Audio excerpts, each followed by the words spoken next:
life. Put a label on a lifestyle. You know? Put a label on how you wake up every morning and go to bed at night. I've been digging in the crates ever since I was living in space. Before the rat race, before monkeys had human traits. I mastered numerology and Big Bang theology. Performed lobotomies with telekinetic psychology. Invented the mic so I could start blessing it. Chin checking kids to make my point like an impressionist. Many men have tried to shake us, but I twist my chords to double helixes and show them what I'm made of. I buckle knees like leg braces. Cast a spell of instrumentalness on all of you MCs who hate us. So you can try on. Leave you without a shoulder to cry on. From now to infinity, let icons be bygone.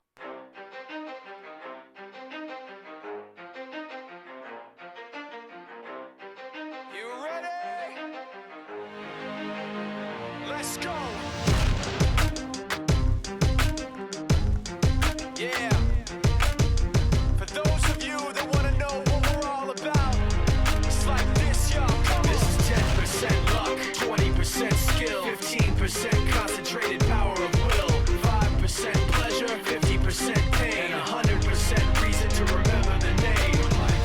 He doesn't need his name up in lights, he just wants to be heard, whether it's the beat or the mic. He feels so unlike everybody else, alone, in spite of the fact that some people still think that they know him, but fuck him, he knows the code. It's not about the salary, it's all about reality and making some noise, making a story, making sure his click stays up. That means when he puts it down, Tox picking it up. Let's go. Who the hell is he anyway? He never really talks much, never concerned with status, but still leaving him starstruck. Humble through opportunities given despite the fact that many misjudge him cause he makes a living from writing raps. Put it together himself, now the picture connects. Never asking for someone's help or to get some respect. He's only focused on what he wrote. His will is beyond reach, and now it all unfolds. The skill of an artist. This is 20% skill, 80% fear. Be 100% clear, cause Ryu was ill. Who would've thought he'd be the one that set the West in flames? And I heard him wreck it with the crystal method, name of the game. Came back, dropped Megadeth, took him to church. I like Bleach, man. Ryu had the stupidest verse. This dude is the truth. Now everybody giving them guest spots and stocks through the roof. I heard he fucking with that stock. This is 10% luck, 20% skill, 15% concentrated power of will, 5% pleasure, 50% pain, and 100% reason to remember the name. They call him Ryu, he's sick and he's spitting fire and Mike. Got him out the dryer, he's hot. Found him in Fort Minor with top, but a fucking nihilist porcupine. He's a prick, he's a cop. The type women wanna be within rappers, hope he gets shot. 8 years in the making, patiently waiting to blow. Now the record with your notice taking over the globe. He's got a partner in crime, his shit is equally dope. You won't believe the kind of shit that comes out of this kid's throat. He's not your everyday on the block. He knows how to work with what he's got, making his way to the top. He don't think it's a comment on his name. People keep asking him, was it given that birth or does it stand for an acronym? No, he's living proof. Let him rock in the booth. He'll get you buzzing quicker than a shot of vodka with juice. Him and his crew are known around as one of the best. Dedicated to what they do and give 100%. Forget Mike, nobody really knows how or why he works so hard. It seems like he's never got time because he writes every note and he writes every line. And I've seen him at work when that light goes on in his mind. It's like a design is written in his head every time before he even touches a key or speaks in a rhyme. And those motherfuckers he runs with, the kids that he signed, ridiculous, without even trying. How do they do it? This is 10% luck, 20% skill, 15% concentrated power of will, 5% pleasure, 50% pain, and 100% reason to remember the name. This is 10% luck, 20% skill, 15% concentrated power of will, 5% pleasure, 50% pain, and 100% reason to remember the name. Yeah. Fort Minor, M. Shinoda, Styles of Beyond, Ryu, Talk Beer, Machine Shop.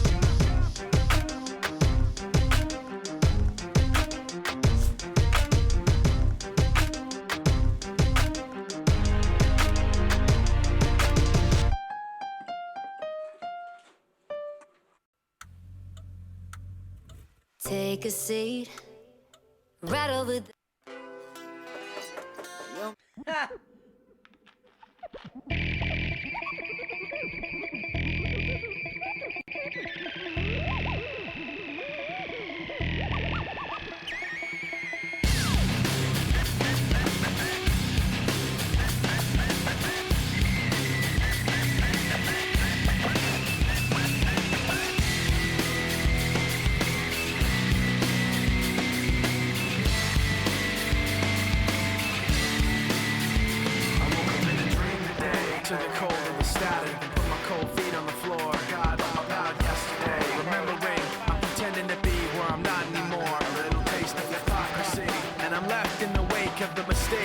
to react. Even though you're so close to me, you're still so distant, and I can't bring you back. It's true, the way I feel was promised by your face. The sound of your voice painted on my memories. Even if you're not with me, I'm with you. Now I see, keeping everything inside. You, now I see, even when I close my eyes. It's you when you hit me back. We fall to the floor, the rest of the day stands still. Fine line between this and that. When things go wrong, I pretend that the past isn't real. I'm trapped in this memory, and I'm left in the wake of the mistakes. Slow to react, even though you're close to me. You're still so distant, and I can't bring you back. It's true, the way I feel was promised by your face. The sound of your voice painted on my memories. Even if you're not with me, I'm with you. Now I see, keeping everything inside. You, now I see, even when I close my eyes. With you, now I see, keeping everything inside. You, now I see, even when I close my eyes.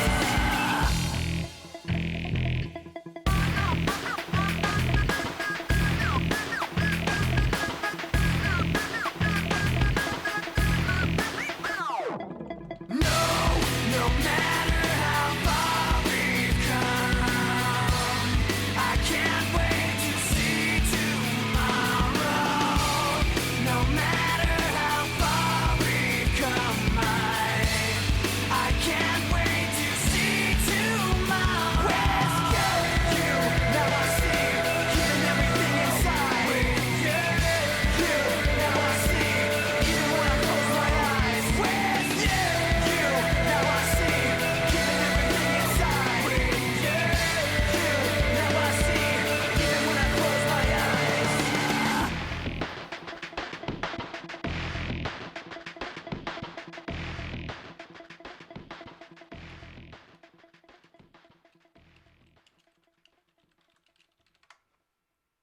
Dan, Brian, the new Dream Daddy just came out. Dream Daddy? Isn't that the game that was produced by Game Grumps? Yes, in fact.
Yo. All right, I thought I saw you went live. I'm like, they go live? No, we didn't go live. I went live, but me and Chris are gonna try to do. Me and Chris wanted to do a 30-minute or like 30-minute CFL talk. 'Cause I know you don't really know much about the CFL, but his Skype is messed up again. Go figure. Oh God. Yeah, so he's trying to fix that, and I'm trying to call him. Oh, okay. I thought I was like, did I miss something? Did I screw up or something? Or am I fired already? No. Worst case scenario, we're doing a Sunday show.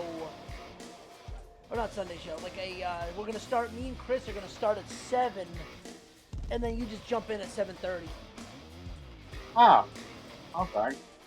And then, like, we get CFL out of the way. But it's really not gonna matter right now because there's no fucking betting. There's no betting on through the CFL right now. Ah, Yeah. Well, I got, which is funny because I got Sanity going in the background right now. Sanity. What, Team Sanity? Sanity. What? The fucking, their theme song. Oh, okay. I'm like, Sanity. I didn't. It's going down. Raw was interesting on Monday. Oh, yes. Yes, it was. It was the only reason it was fun is because Alicia brought her 2 young nephews to their first ever wrestling show. Yeah. So that was the only thing that made it fun. Seeing how much fun they had, and they were excited. They're like, "Oh, cool! There's so and so." That's what made it fun. Show sucked, but It's, you can tell what still is Vince's, and you can tell what is Heyman's. well, let me put it this way: should I say it for the show, or should I say it now? No, we can say it now. We'll probably bring it up in a little bit, but we can say it now. The crowd looked like they were sitting on their thumbs. Oh yeah, dude, that's been a thing. Like, But you know what? Being actually physically there, it's just like it's a totally different thing when you're there, and it's like, if you haven't noticed, wrestling in New Jersey kinda has gone down the shitter. well, let me put it to you this way: it's like during the Bailey was it? Who'd she fight? Bailey fought who? Sarah. Sarah Logan. Halfway through the match, it's like boring. The boring chant started getting loud. The fucking Boo Birds came out. The CM Punk chant started happening. People. AEW chant started. I mean, it's like it was bad, and I mean, it's like, and then And to I mean, and to fucking Bailey, like, you motherfuckers were sucking her fucking. You were fucking sucking her dick 2 years ago. and I mean, it's like they even did it during Nikki Cross and Dana Brooke. Well, I mean, it's Dana Brooke. I mean, Dana Brooke's at least trying. But I mean, it's like they're going boring, boring. And the best part is, I should say, I don't know if I should wait for Chris for this, but it's like the last match was the Roman Reigns Cedric Alexander debacle. Yeah. Then they had, it was supposed to be, well, it was Becky Lynch against Lacey Evans, and then Seth Rollins versus Baron Corbin. Half the place got up and left. We got up and left. The reason we left was because the boys, they're 5 and 7. Yeah, well, 11 o'clock, it's a long day. I mean, it was past their bedtime, so we're going to get up and leave anyway after the final match. But I mean, like I said, we left for a legit reason. I mean, but half the arena got up and left. Camp was still there. Camp stayed till the whole show. See, what bothers me is y'all paying your money. Yeah, great. Try to make it fun for the people that are home. Like, it's getting to a point where Jersey fans are ruining wrestling. Well, let me put it this way. It's like, during the show, Paul Heyman came out. Yeah, when he did his gimmick. That was a great fucking promo. I fucking loved it. Well, during the break, everybody started chanting, "Thank you, Paul. Thank you, Paul." ECW, they did the ECW chants and stuff like that. Elias got up and left during the middle of the match. Still don't know why that fucking happened. It's like, and Alicia goes over to me and she goes, "I thought Paul Heyman was taking over." And I'm like, "Supposed to be." She goes, "Well, didn't you tell me last week that Raw was better?" I'm like, "It was." She goes, "And what was this?" I go, "Your guess is as good as mine." I wish I knew. You know, I mean, there was no Undertaker for the Go Home Raw. Well, you kind of figured that. There was no Brock Lesnar for the Go Home show. He promised he was going to he was gonna cash in. You would think he'd have showed up. No Brock Lesnar. It was just a piss poor show. I mean, I was like, ugh. You know, I mean, it's like, ugh, just terrible. It was just terrible.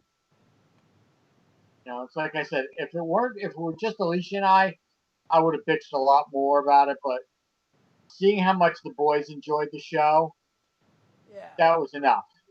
That's what made that's what made being there acceptable. Because they were so thrilled when Roman Reigns' music hit, they jumped out of their seats. They were screaming. They were having a good time. That's what made that show enjoyable for us. Yeah, I mean, if you really think about it, it's like I said, you can tell what's Paul Heyman's storylines that he's working with, and you can tell what's still Vince's. I mean, an intergender elimination match? Really? Yeah, that's Vince. I mean, really? I mean, okay, you eliminate Zelina Vega. Becky Lynch is still in the fucking match. I would have loved to see Seth get eliminated. That's what Alicia said to me. She goes, watch, Seth's going to get eliminated. It's going to come down to Andrade and Becky. She even said it. I'm like, no, they're not going to allow that. And sure enough, they didn't. It was just, you know what? I ran into so many people that I knew and stuff like that. I had fun, you know. I mean, Alicia had fun with the boy. We all had fun with the boys there. That's all that mattered. I don't know what the hell is going on with Chris's Skype. Well, you know what? I was worried. My computer earlier in the day was acting up really fucking funny. I didn't think I was going to be able to make it. My computer, this laptop almost took a major dump on me today. And what's funny is with Chris is like Chris is just he'll wait till the last minute. It's like, dude, you didn't check yesterday if you needed to update it. Well, you know what it is with me? It's like because I shut off the laptop. Yeah. And I don't use it all week, primarily. I mean, once in a while, I'll drag it out for something. But primarily, the day of the show, I pull it out in the morning and I start it up because usually my Norton's got to update and all that shit. But it's like I did my normal updating shit and it almost crapped on me. I'm hoping it gets through the show. If it all of a sudden it craps out and I get booted off, it's not because I'm like bored or something. It's because the computer's acting like a piece of shit. I mean, this is a 12-year-old laptop I'm working with. Yeah. Not like I'm working with a laptop I just bought 2 minutes ago type of deal. So I'm just like pre-warning you in advance. You're like, oh, John's gone. Oh, what? Yeah, no. I'm trying to figure out what the hell is going on with Chris. It's like, dude, it's like, oh, well, my Skype is this. It's like, oh my God, dude, you gotta fix. You should have fixed your fucking Skype when you got home if you knew if it was a fucking dud. Well, you know what it is? It's not like my computer's a dud. It's like every once in a while it acts up. You know, I mean, it's like I don't think it's so much the computer. It's like Microsoft decides it wants to update this week, or my Norton decides it wants to update, or Skype is not running the proper updates. It's like, you know, it's like I'm not going to keep this computer running 24/7, 7 days a week. Oh, you know, God, I can't. I gotta update drivers. Holy crap! All right. See, this is what I'm talking about. You know, you're having issues. I'm having issues. No, this Chris is having issues. I'm not having issues. I do everything the night prior. Oh well, you see, I mean, even if I do it the night before, you know, my shit could act up. Like, well, don't forget that first broadcast that I was with you guys. After I joined, my computer acted up like shit. You know, it's like this computer hardly got any use up until I started doing this every week, you know? Yeah. My mother had bought a newer laptop, but the battery, she didn't even have this laptop less than a year, and the battery shit crapped out. And I tried like hell to try to buy a new battery for it. No place sells them in the stores anymore. The only way I'd get one is if I buy one online. And I don't trust buying shit online anymore, especially when it's a battery. Because returning shit like that is like a pain in the ass. They used to sell them in the store. I don't know why they don't anymore. Whatever. It is what it is. Well, no shit, I don't have the funds for that. Whoa. Holy What? shit. What? So, if I did, so I'm doing like just random bullshit. So if I did an 8-leg parlay, Right. bet $2 on it, Right. and did it round robin, which would be Right. every like that. If for some reason all 8 won, well, first of all, it would cost me $500 to put down. I think Deanna would kill you.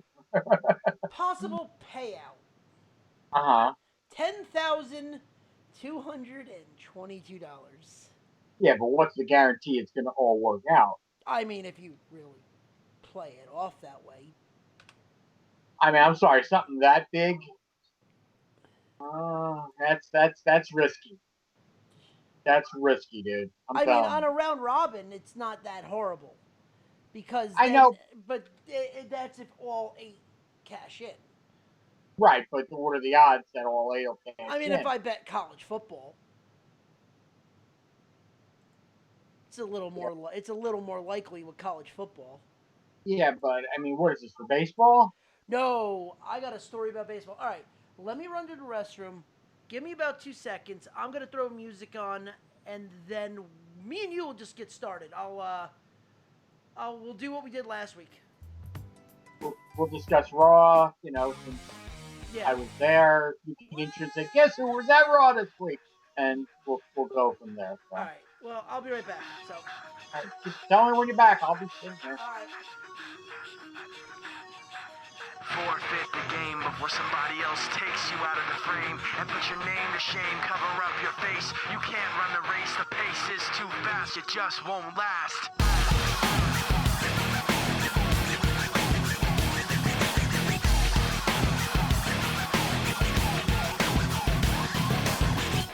You love the way I look at you while taking pleasure in the awful things you put me through.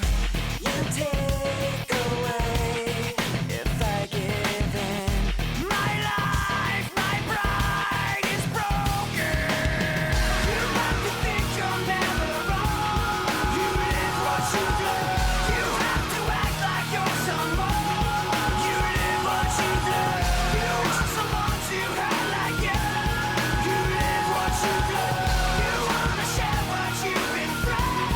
You live what you do.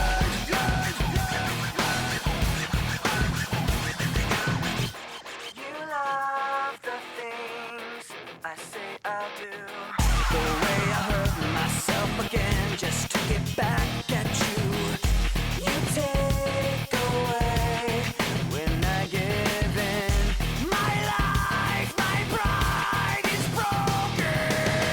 You like to think you're never wrong. You live what you do. You have to act like you're someone. You live what you do. You want someone to hurt like you.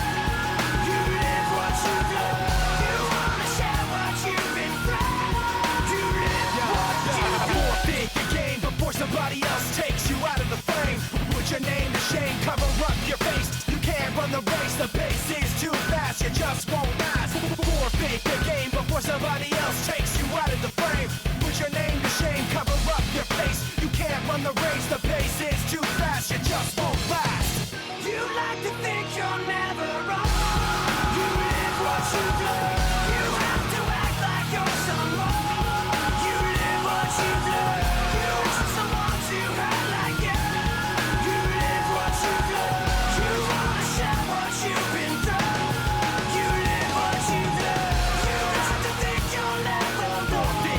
You live what you do. You have to act like you're someone. You live what you do. You want someone to hurt like you. You live what you do. You wanna share what you've been through. You live what you do. What happened? No, Lance put on Facebook. He goes, "What are you listening to?" Ew. What is it? I can't hear it. I got Linkin Park playing. What's wrong with Linkin Park? I like Linkin Park. Shit. Nah, I just thought that was funny. You see Joey and Enzo almost got into it today. Yeah. They released. That's Enzo being Enzo. So, all right, let me play this. So, I'm going to be setting you up for a Clerks joke. Who, me? Yes. Why? Because it has relevance to today. What's the clerk? You better prepare me for it. Oh. I won't be able to hear it, so how will I be able No. It's something that I'll say. Uh-oh. So, I'm going to be pissed off or offended by this. No. Really? How long have you known me? Good point. Upset. You haven't been offended by anything I say. That's... I'm just asking. Why start now? Good point. Let me find the... Well, it would be a Kirk, some Kevin Smith fanatic, so Yeah. I'll get the joke probably.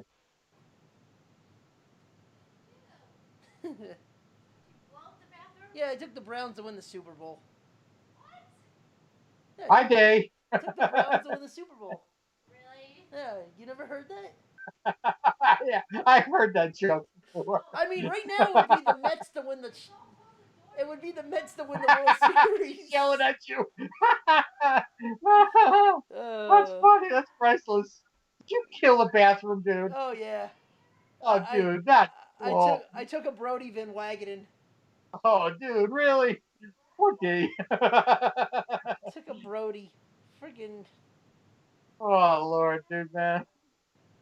At least, you know, it's like when you gotta warn your significant other. I might be doing something in the bathroom later. Give them a warning. Heads up so they can wait it out. It's like the Browns. Just a big pile of steaming shit. Oh, dude, really? Well, this year they might actually be good. Oh. The Browns. Brown? Yeah.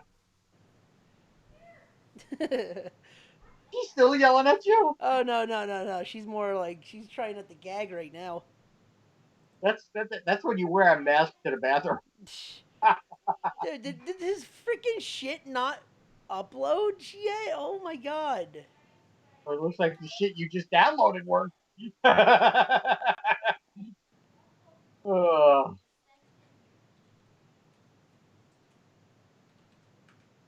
Welcome to live radio.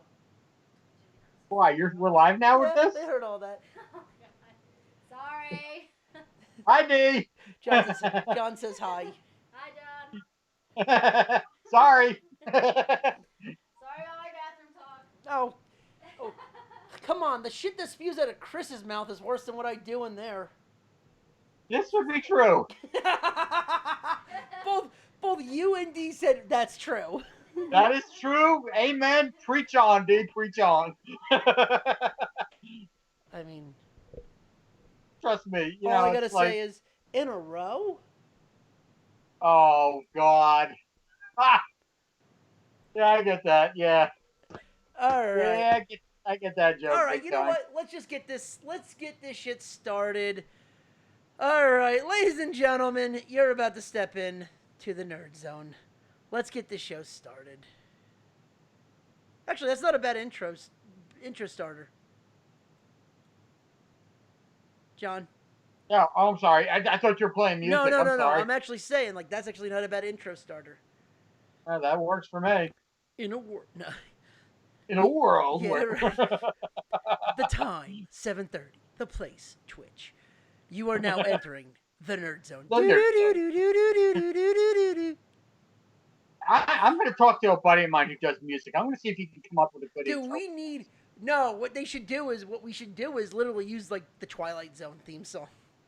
Yeah, but that's copyrighted, dude. You don't want to screw around with that. Oh, who said it? No, actually, well, we can. I'm just saying something like that. You can do a different pitch. Well, no. It's like I said. I know people in bands, man. I can get them to write a Twilight Zone theme that's a little more different that we can play. I know people. Let me see what I can figure. Let me see what I can do, and I'll I'll get back to Oh, us. all right. Ladies and gentlemen, I am playing one of the worst songs I could think of because it was this weekend, or this week. Ladies and gentlemen, you have now entered the Nerd Zone. Music playing now. Somebody once told me the world is gonna roll me. I ain't the sharpest tool in the shed. She was looking kind of dumb with her finger and her thumb in the shape of an L on her forehead. Well, the years start coming and they don't stop coming. Fed to the rules and I hit the ground running. Didn't make sense not to live for fun. Your brain gets smart but your head gets dumb. So much to do, so much to see. So what's wrong with taking the back streets? You'll never know if you don't go. You'll never shine if you don't glow. Hey now, you're an all-star. Get your game on, go play. Hey now, you're a rock star. Get the show on, get paid. Only shooting stars break the mold. It's a cool place, and they say it gets colder. You're bundled up now, wait till you get older. But the media men beg to differ, judging by the hole in the satellite picture. The ice we skate is getting pretty thin. The water's getting... Ladies and gentlemen, welcome to another episode of the Nerd Zone on the Nerdport Network, episode 121. I am your host, Stefan Ronnie, and with me as always... The Zombie Master, JD. And no Chris yet. Eventually, Chris will be joining us. Yes, hopefully very soon, because, yeah, Skype's decided to take a shit. I'm gonna dial Skype on my phone. Okay. Hold up. Wait a minute. Let me call him. Oh, we're gonna get that again. Yep. I'm watching Roadhouse in the background. Hold on. Oh. God damn it. I gotta freaking add him to this. Hold on. God. Oh, well. Oh, apparently that didn't work. And that surprises you? No, How? it doesn't surprise me one bit. Chris has Exactly. got to figure this out. But anyway, on this episode, we will be talking about the CFL UFC 239. I believe was the, I believe that the knee heard around the world. Oh God, that knee! I actually saw that kick, boy. I paid for the fucking pay-per-view, worth every fucking bit of money. How much was it? $60. How much? 60. I split it with Chris on ESPN Plus. It was the Home Run Derby All-Star Weekend, like with the intro. Oh, and someone choked down 71 wieners. Good. Really? Come on, that was the setup. I know. Yeah. How many? In a row? In a row. Yeah. Oh God. Yes, 71 wieners in a row. If you're from New Jersey and you're listening, you know exactly where that joke is from. Hey, get back here. Yeah, go the fuck away. And try not to suck any dick in the parking lot. Yeah, get back here. Have you been to the convenience store? Yes, I have. So have I. I have a picture standing in that very spot. Oh, dude, one of my favorite fucking movies. It's my all-time favorite movie. Anybody that knows me, obviously. Even if they're not. Even if they're not, they see my screen name, they're like, Kevin Smith fan? Yep. I've loved Kevin's stuff is just, it's, and I've been to the stash I don't know how many times. I'm on a first name basis. One of the guys from Comic Book Man, Mike Zapsik.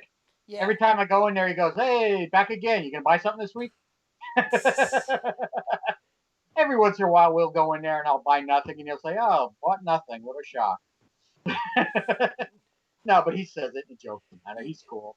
Choked on 71 wieners in a row. Yes, he ate 71 hot dogs in a fucking row.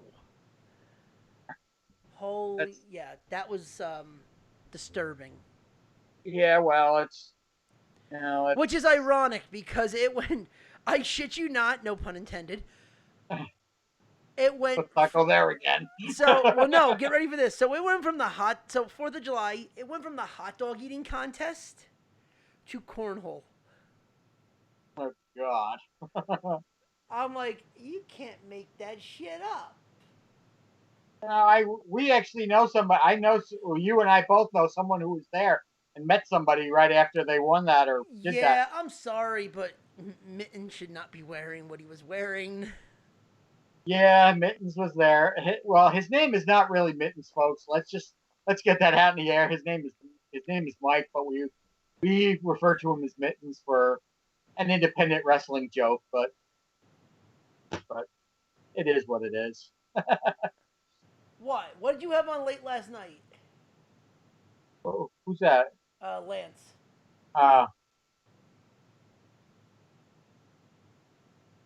What did you have on late last night? What, cornhole or the hot dog eating contest? Could have been either one for all we know. Yeah, right. Cornholing the wiener contest. Oh! I'm here all week. ESPN had cornhole on.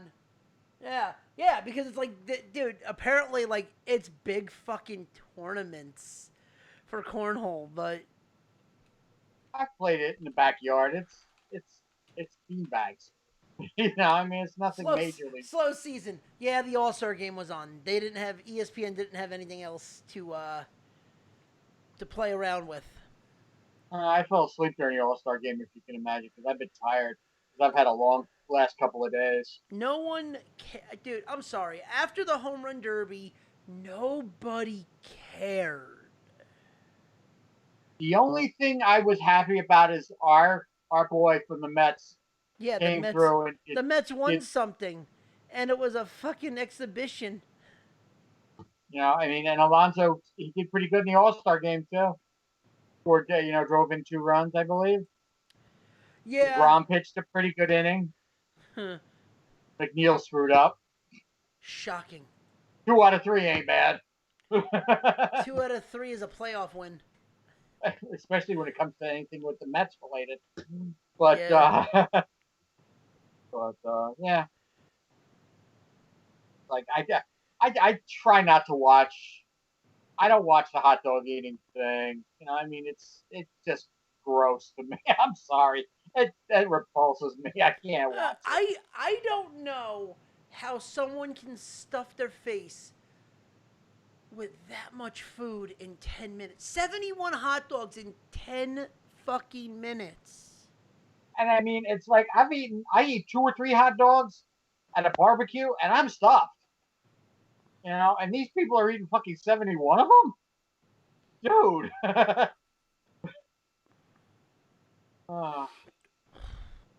That's just, I mean, I know they dip them in the water and it's like soften up the bread. Well, here's the thing.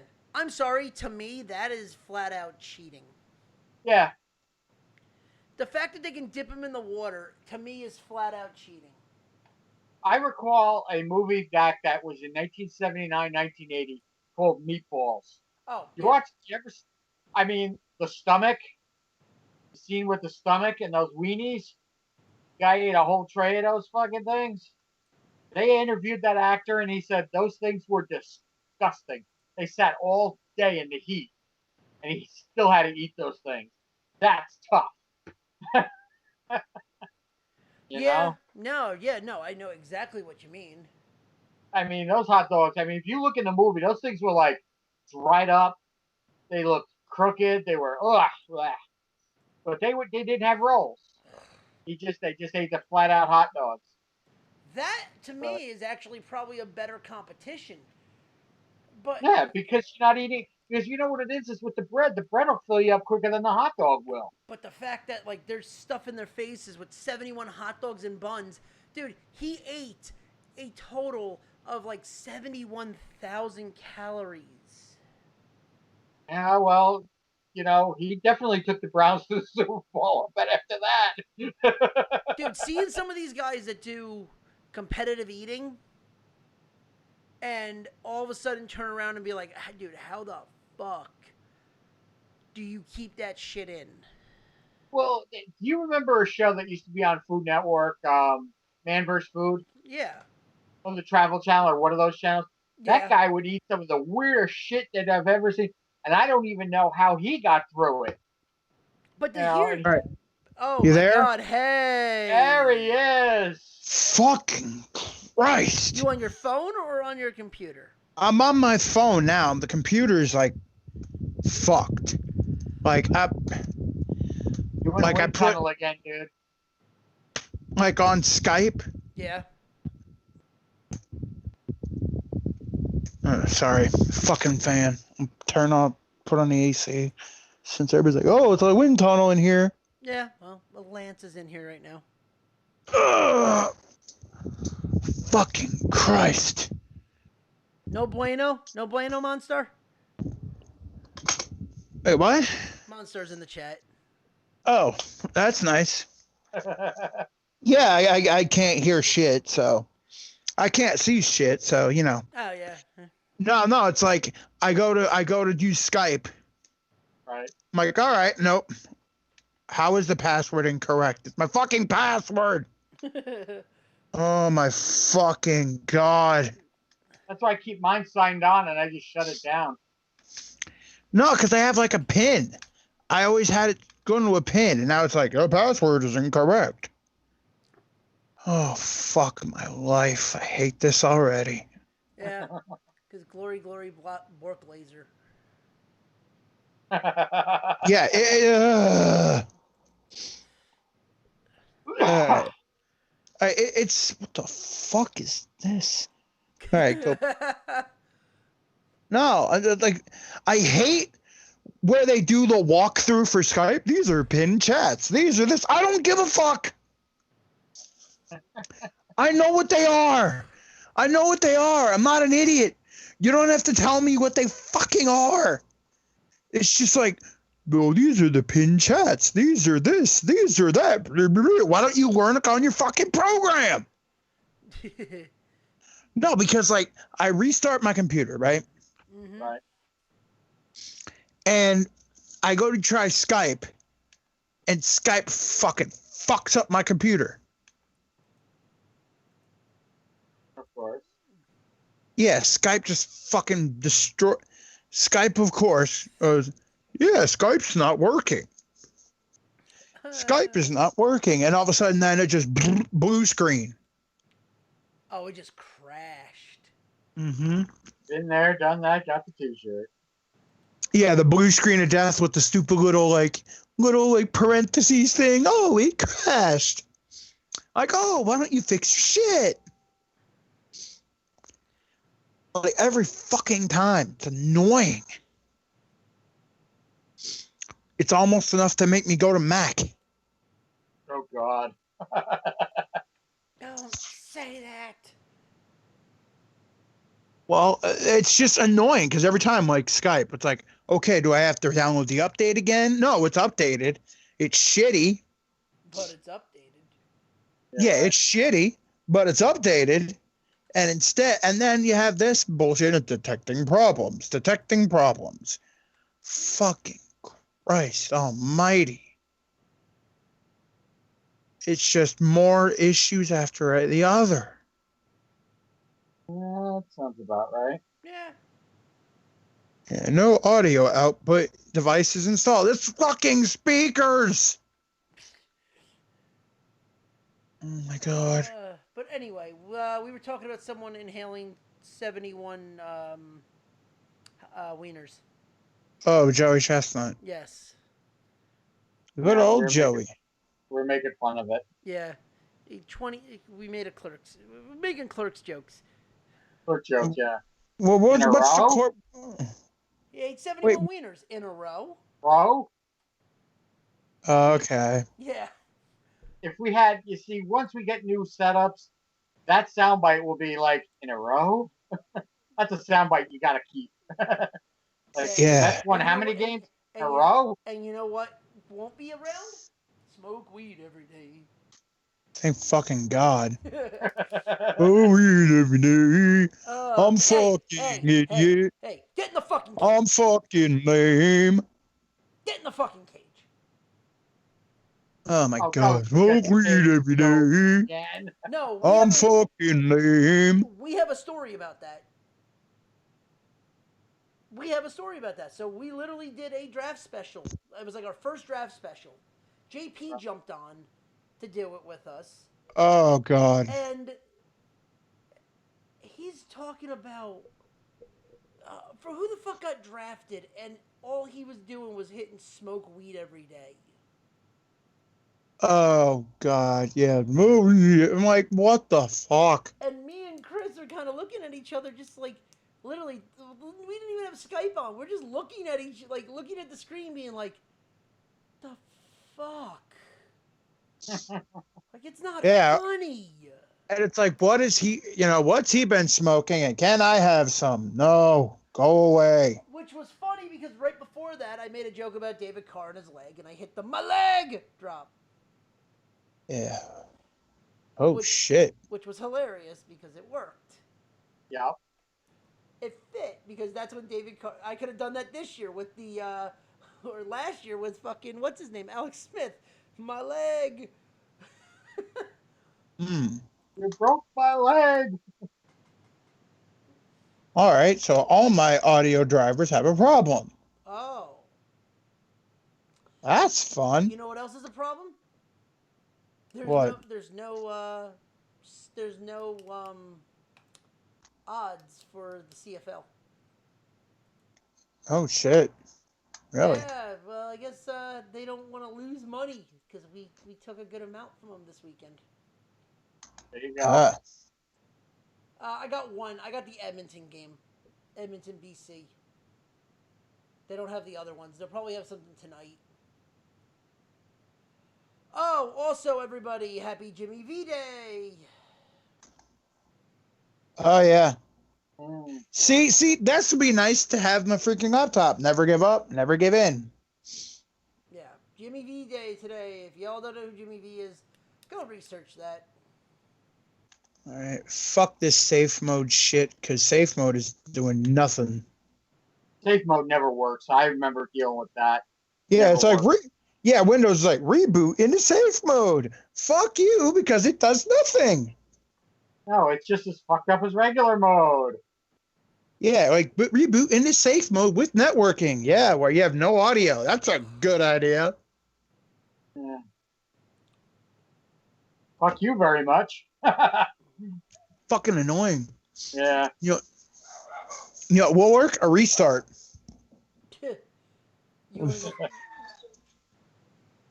Oh my god. What, your computer?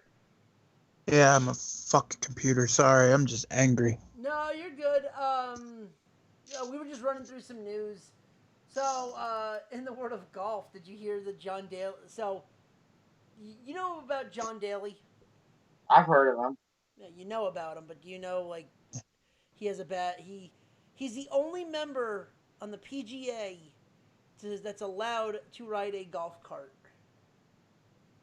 I never knew that. I guess all the smoking that he's done and all the drinking that he's done, he has back problems now.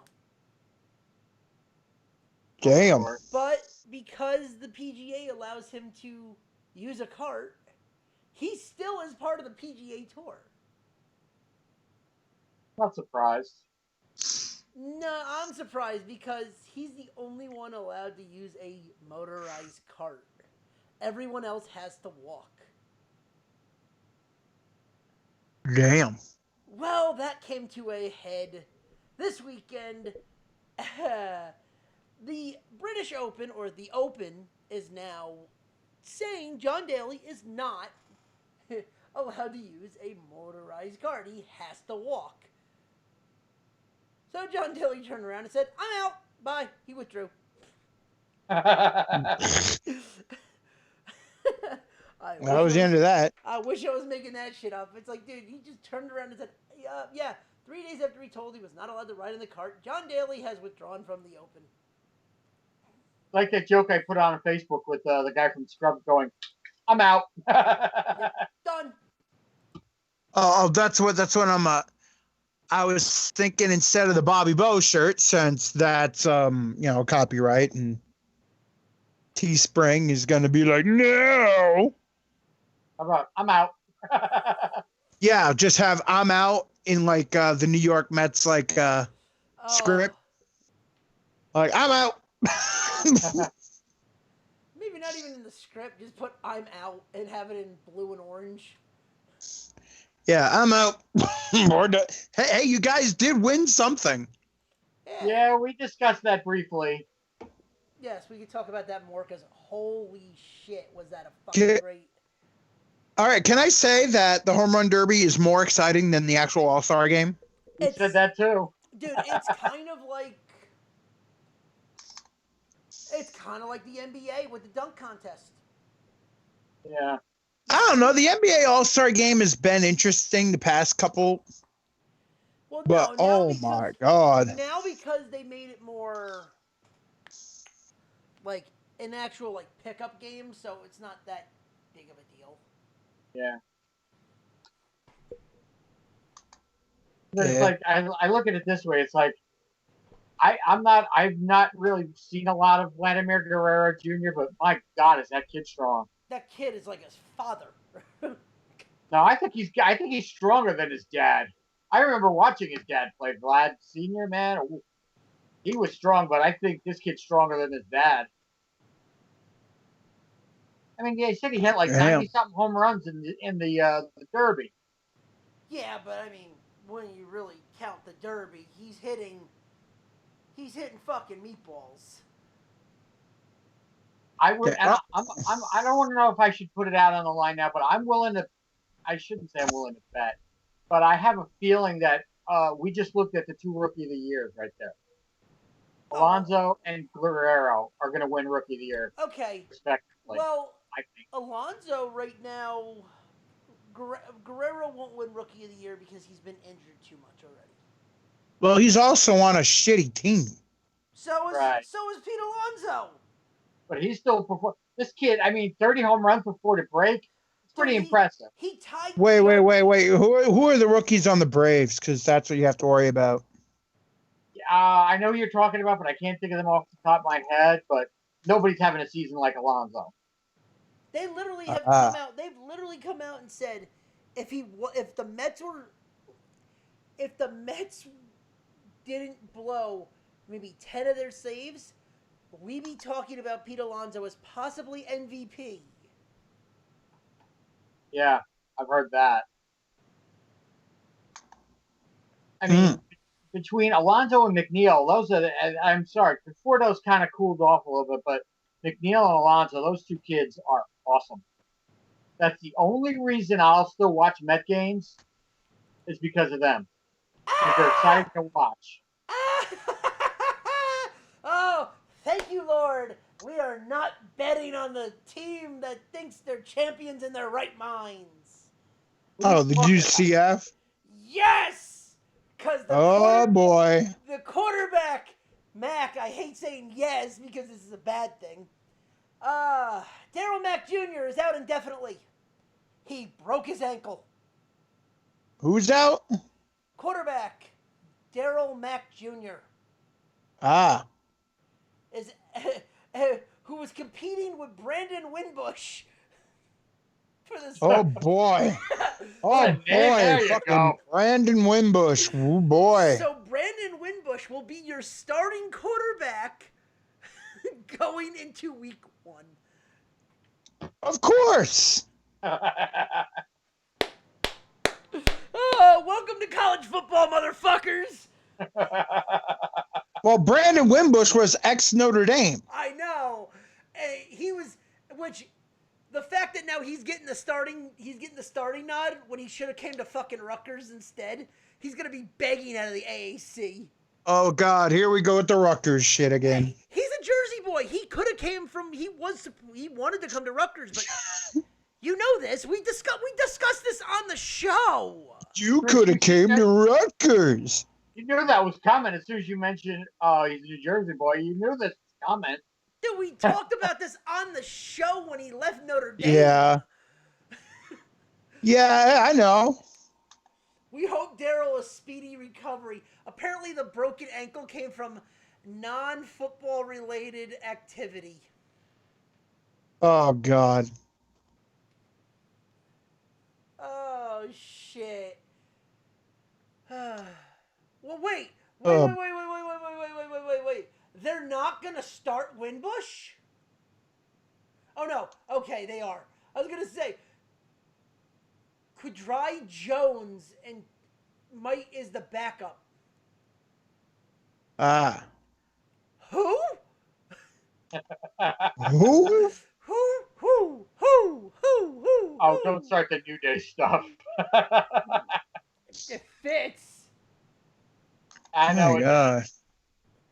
Oh, Jesus, tap dancing Christ. UCF. See, this is when I wish I had my freaking like thing all set. I know. That I right? could do something.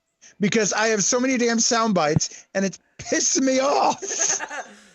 Dude, the fact that we're going to go into the NCAA football season and we're getting Brandon Winbush, of all people, starting for UCF. Yeah. Brandon Winbush. And the fact that people are now saying Michigan's the favorite to win the Big Ten. God, why? I don't, because apparently people have questions about Ohio State. Man, people really believe in Harbaugh. I'll tell you that. Dude, Like, no, it's Harbaugh time. Listen, I'm a fan of Michigan. I don't trust them. I don't trust them. I'm a fan of Michigan. I don't trust them. Harbaugh couldn't win in the pros. Can't trust it. Yeah, I'm like, what the? Yeah, I'm a fan of Michigan. I don't trust them. I mean, let's face it. You have to play Middle Tennessee. The only reason you're favorite right now is you have Middle Tennessee, Army, Rutgers, Illinois.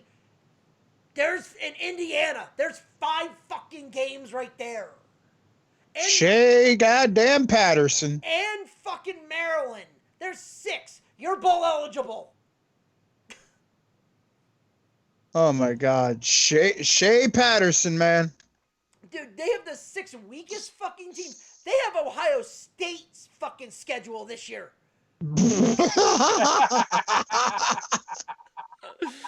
Like, seriously. Okay, I know we're not talking college football yet. Here's their schedule.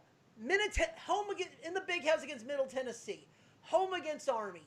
At Wisconsin. All right, that Army game is not an easy game. No, but home against Rutgers. Home against That's an Iowa, easy game. Home against Iowa. At Illinois. At Penn State. Home against Notre Dame. You didn't let the joke breathe. You did not let the joke breathe. Because it's a running joke and we're going to be hearing it all year. Goddamn right. No, Danzo knew it. I was like, that's a tough game. Home at Rutgers, that's not a tough game. No, it's not. And that's why by the way, why is that game to be announced? What game? The Rutgers getting that? Rutgers getting their ass whooped? Because Michigan. Wait, are they going to make. Dude, they're going to probably make. That better be a fucking noon game. That better not be at 8 o'clock at night. Because I will piss myself laughing. Dude, Michigan can't decide. Game, boy. Michigan can't decide when they want to beat the shit out of Rutgers. Yeah. All right, so here's what you got. You got home against Notre Dame. That's going to be a primetime game. Hands down. At Maryland, home against Michigan State, at Indiana, and home against Ohio State. You have all your big games are home, except Rutgers. Goddamn. Really? I made a fucking joke about it and you don't fucking sell that shit? Really? Fuck Wait, hold on. Say again? I said you have all your hard games at home for Michigan. Or you have most of your big games are home for Michigan, except Rutgers. Yeah, true. Yeah, most of your home games against Michigan. Most of your big home games except Rutgers, Yeah. I mean, the only test they really face on the road is in Happy Valley. Yeah, because And mighty, maybe- mighty Rutgers, man. And maybe Wisconsin. I don't know how Wisconsin's gonna play this year. Yeah, mighty, mighty Rutgers. Oh God, as long as as long as Rutgers scores, I'm happy. Oh my God! It just well, Rutgers. Hell no! No, I want to be very, very clear. No, Nah. no. See, I'm missing my jingles, man. How can I had it all set up. Hashtag you're dead. Michigan chance Yeah. to favorites to make the playoffs? Get the fuck out of here. I mean, shit. Whoa. What the hell was that? I'm testing the audio. Oh, Sorry. are you actually going to be able to call us on the computer? I don't know. You want to try? Hold on. I gotta unplug, which means I'm not gonna exit. I'm gonna exit the call. Fuck it. Yeah, just try it. Worst case scenario, join back in. Yeah, no, I'm too bad. Fucking. Oh, all right, hold on. I'll be back. Fucking bullshit. All right, hold on. Well, goddamn fucking Hulk Hogan. You were talking about the Rookie of the Year stuff. I brought up the odds.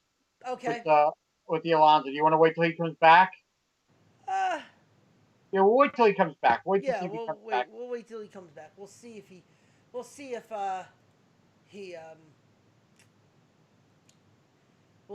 if his computer's alive. Alive. It is alive. Alive. It is alive.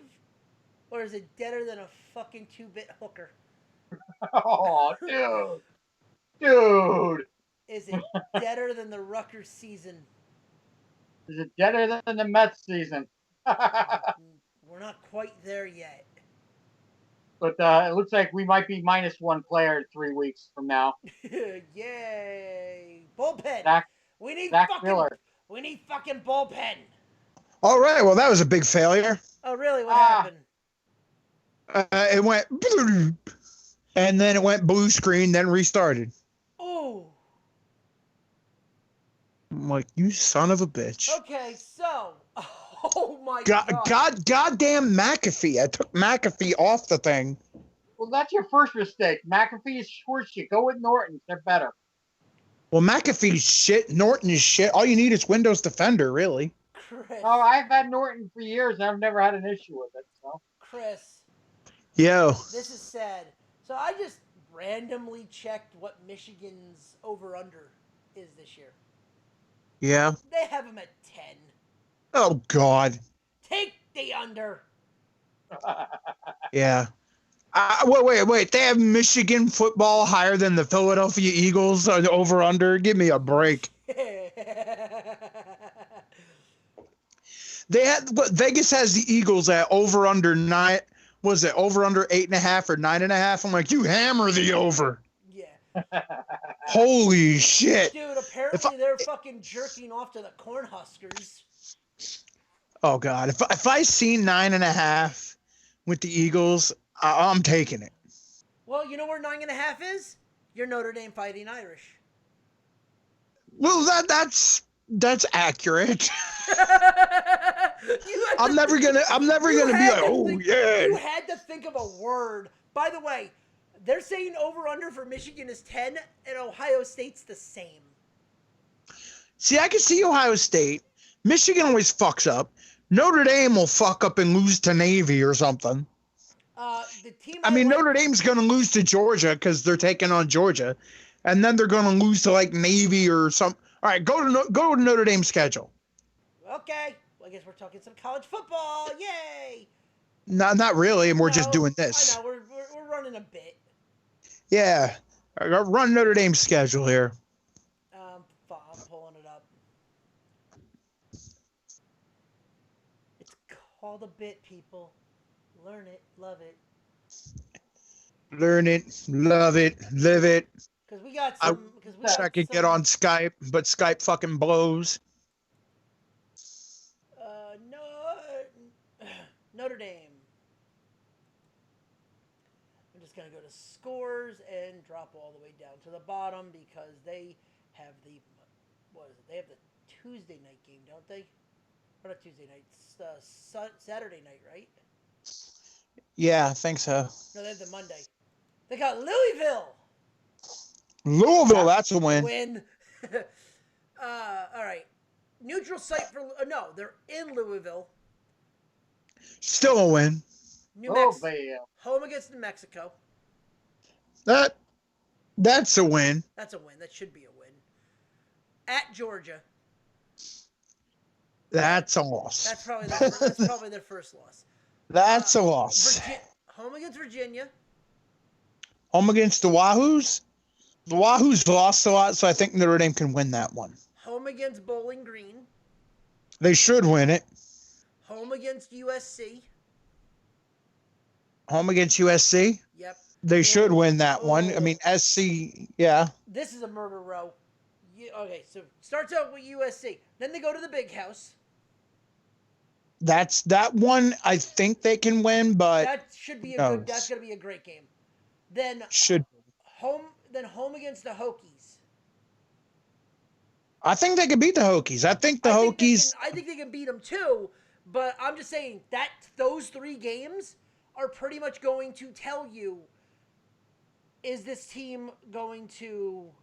Oh, those three games right there basically make the whole season. Exactly, and the fact that they're back to back to back, a home away home, is nuts. And is it? Yeah. Is it? Are they all? No, they got a bye. They have a bye between USC and Michigan. A bye between USC and Michigan. So they rest up for Michigan. That's the only game that they. That's good. That they rest. That's for. good. Yeah. I like that. I like that because Michigan has to play the week before. Good. Yeah. Who does Michigan play the week before Notre Dame? Let me finish this. Then they're at Duke. Oh God. Then fucking Duke. Well, wait. Then the three games that could fuck their season up quick. Home against Navy. Ugh. Home against BC. Ugh. At Stanford. Ugh. Those three You're games. right over there, Chris. Those three games can fuck up Notre Dame's season real quick. Well, the other three games can fuck up Notre Dame's season real. Yeah, but there are six games. There are 6 games that can fuck up Notre Dame's season fast as shit. They have. Oh shit. He's got something good. The game before Notre Dame for Michigan is a whiteout, motherfuckers. Oh, Penn State. Yep, it is a whiteout. In Penn State. I like this. I like this. Ooh, that's tough for Michigan. That's really tough for Michigan. And their break, dude, they don't even get a break in between Ohio State either. Damn. Their break looks like it comes between... I don't know where their bye is. No. Their bye looks like it's going... It looks they might have a bye after Penn State. No, that's 8. That's 7 days. That's 7 days. They got a bye between. Their bye is between Maryland and Michigan State, so they have a bye going into Michigan State. Ah.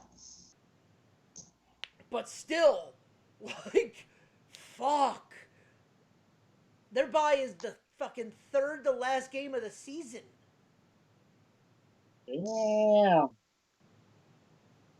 Damn, son. And then they're playing home against MSU, and then have to play at Indiana, which is just them driving. But then, luckily, they're home against OSU. Oh yeah. I mean, that's a good thing for them, but their season could get fucked. I mean, they don't have a fucking murderous season. But there's spots in there that could really fuck them up. Wisconsin could be an early out for Michigan. It's in Wisconsin. Oh boy. Yeah. What are the well, now that I'm looking at it, what do the Suckeyes have? The Ohio State Suckers. FAU. The home opener's FAU. Shocker. That who knows? That's not the easiest. Florida Atlantic. You never know. Florida Atlantic can be weird. Yeah. Home against Cincy. Yeah. At Indiana. Home against Miami of Ohio. Oh, fighting Indiana again, huh? Yep. At the Cornhuskers. That's a game that might be a sleeper. Ah. At Nebraska, because you know Nebraska's going to probably be up for that. Somehow Ohio State finds one team that they sleep on, and it looks like it might be them this year. Remember Iowa 2 years ago? Oh yeah. Yeah. Oh yeah. We're going to walk right into the playoffs. 48-0. What? Damn. That's what happens. Yep. Then at Michigan, then home against Michigan State, at Northwestern, home against Wisconsin, Maryland. They come over to Rutgers. We'll take another 78-0 whooping. Come on, we'll take it. 78-0 whooping. Hell yeah! I want to go to that game. You know that. Oh yeah, home against Penn State, and then at the Big House to end the season. I thought John was gonna be like, why do you want to go to that game? Like, He just wants to go there to mock you. I know what that's for. No. So this is me. He is me when I grabbed the tickets to Louisville back at Pandemonium Piscataway. I literally only grabbed those tickets at the beginning of the season. Rutgers is playing I get to see a ranked Louisville team. Little did I know it was the biggest game in fucking Rutgers history. yeah. Ooh, yeah. How about that? Yeah. Yeah, it just so happened to be that way. I literally go, oh yeah, I want to see Rutgers face Louisville. Why? I get to see a ranked team in Louisville. I haven't seen a ranked team play yet. All of a sudden, Rutgers 1-0, 2-0, 3-0, 4, 5, 6, leading into the 7th game of the year. Oh, we're going to flip the game to Thursday night at 8 o'clock. The game was a flex game. It was like Saturday at noon was the original. They flexed it to Thursday at 8. Fucking College Game Day showed up. Oh, God. Like fucking Lee Corso's sitting there with a fucking Rutgers hat on, while with the fucking Rutgers headgear on. Well, fucking what's his name is saying, yeah, you gotta just chop. You gotta keep chopping. I'm like, holy fucking shit, what the hell is happening? And then they win. Like, the fuck. And they fucking win. The fact that no one, dude, the spread was 28 points on Louisville.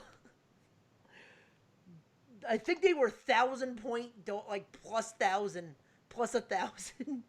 Oh my God. And they won. And they fucking won. Hey, I got to storm the field. I was happy.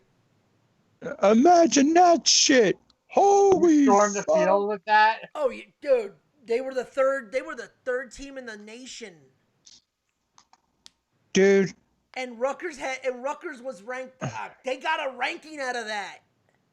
Hey, John, I got to tell you, Rutgers has never been ranked before. So, well, they've been ranked, but haven't been ranked in a long, long, long time. We take it. So, yeah, so as long as that is, so they win a game and they're ranked number 3. Yeah, you storm the field. Yeah. I mean, of course, he's never going to see a Super Bowl win in his life, so he's got to do something. Hey, you flipped fucking teams because of your team that you already had a Super Bowl win under. Hey, I didn't flip because, they won the Super Bowl. Remember, I was thinking about doing that anyway. Oh, you were going to burn the jersey if they drafted Darnold. We just had that soundbite set up for some reason. Oh, yeah. I was going to burn all my jerseys. I was going to burn that shit. I was going to burn that jersey. I was going to burn it all. My head. Yeah, I was going to burn them all. I'm not even going to lie about that. My head. Yeah, fucking Sam Darnold.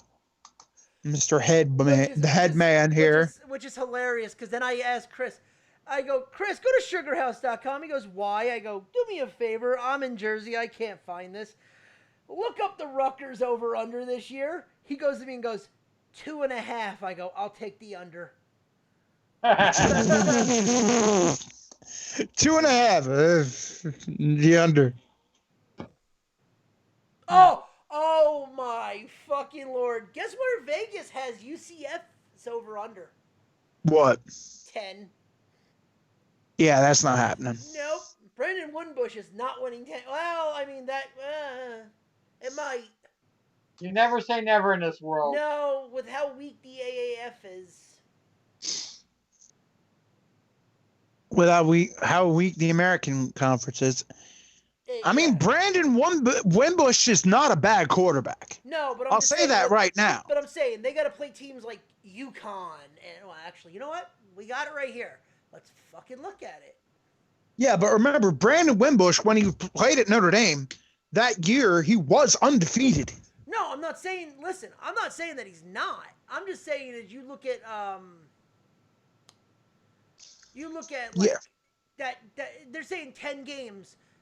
We keep forgetting, look who's in that fucking division. Look who's in that fucking conference.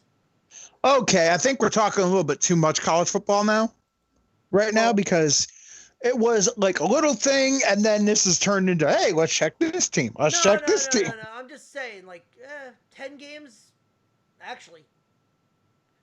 Yeah, I don't need to go Vegas things for Brandon fucking Wimbush. I already know that, yes, he's a decent quarterback, but UCF has lost a lot. Yeah, UCF has lost a lot, but then, I mean, they are playing teams like UConn and ECU.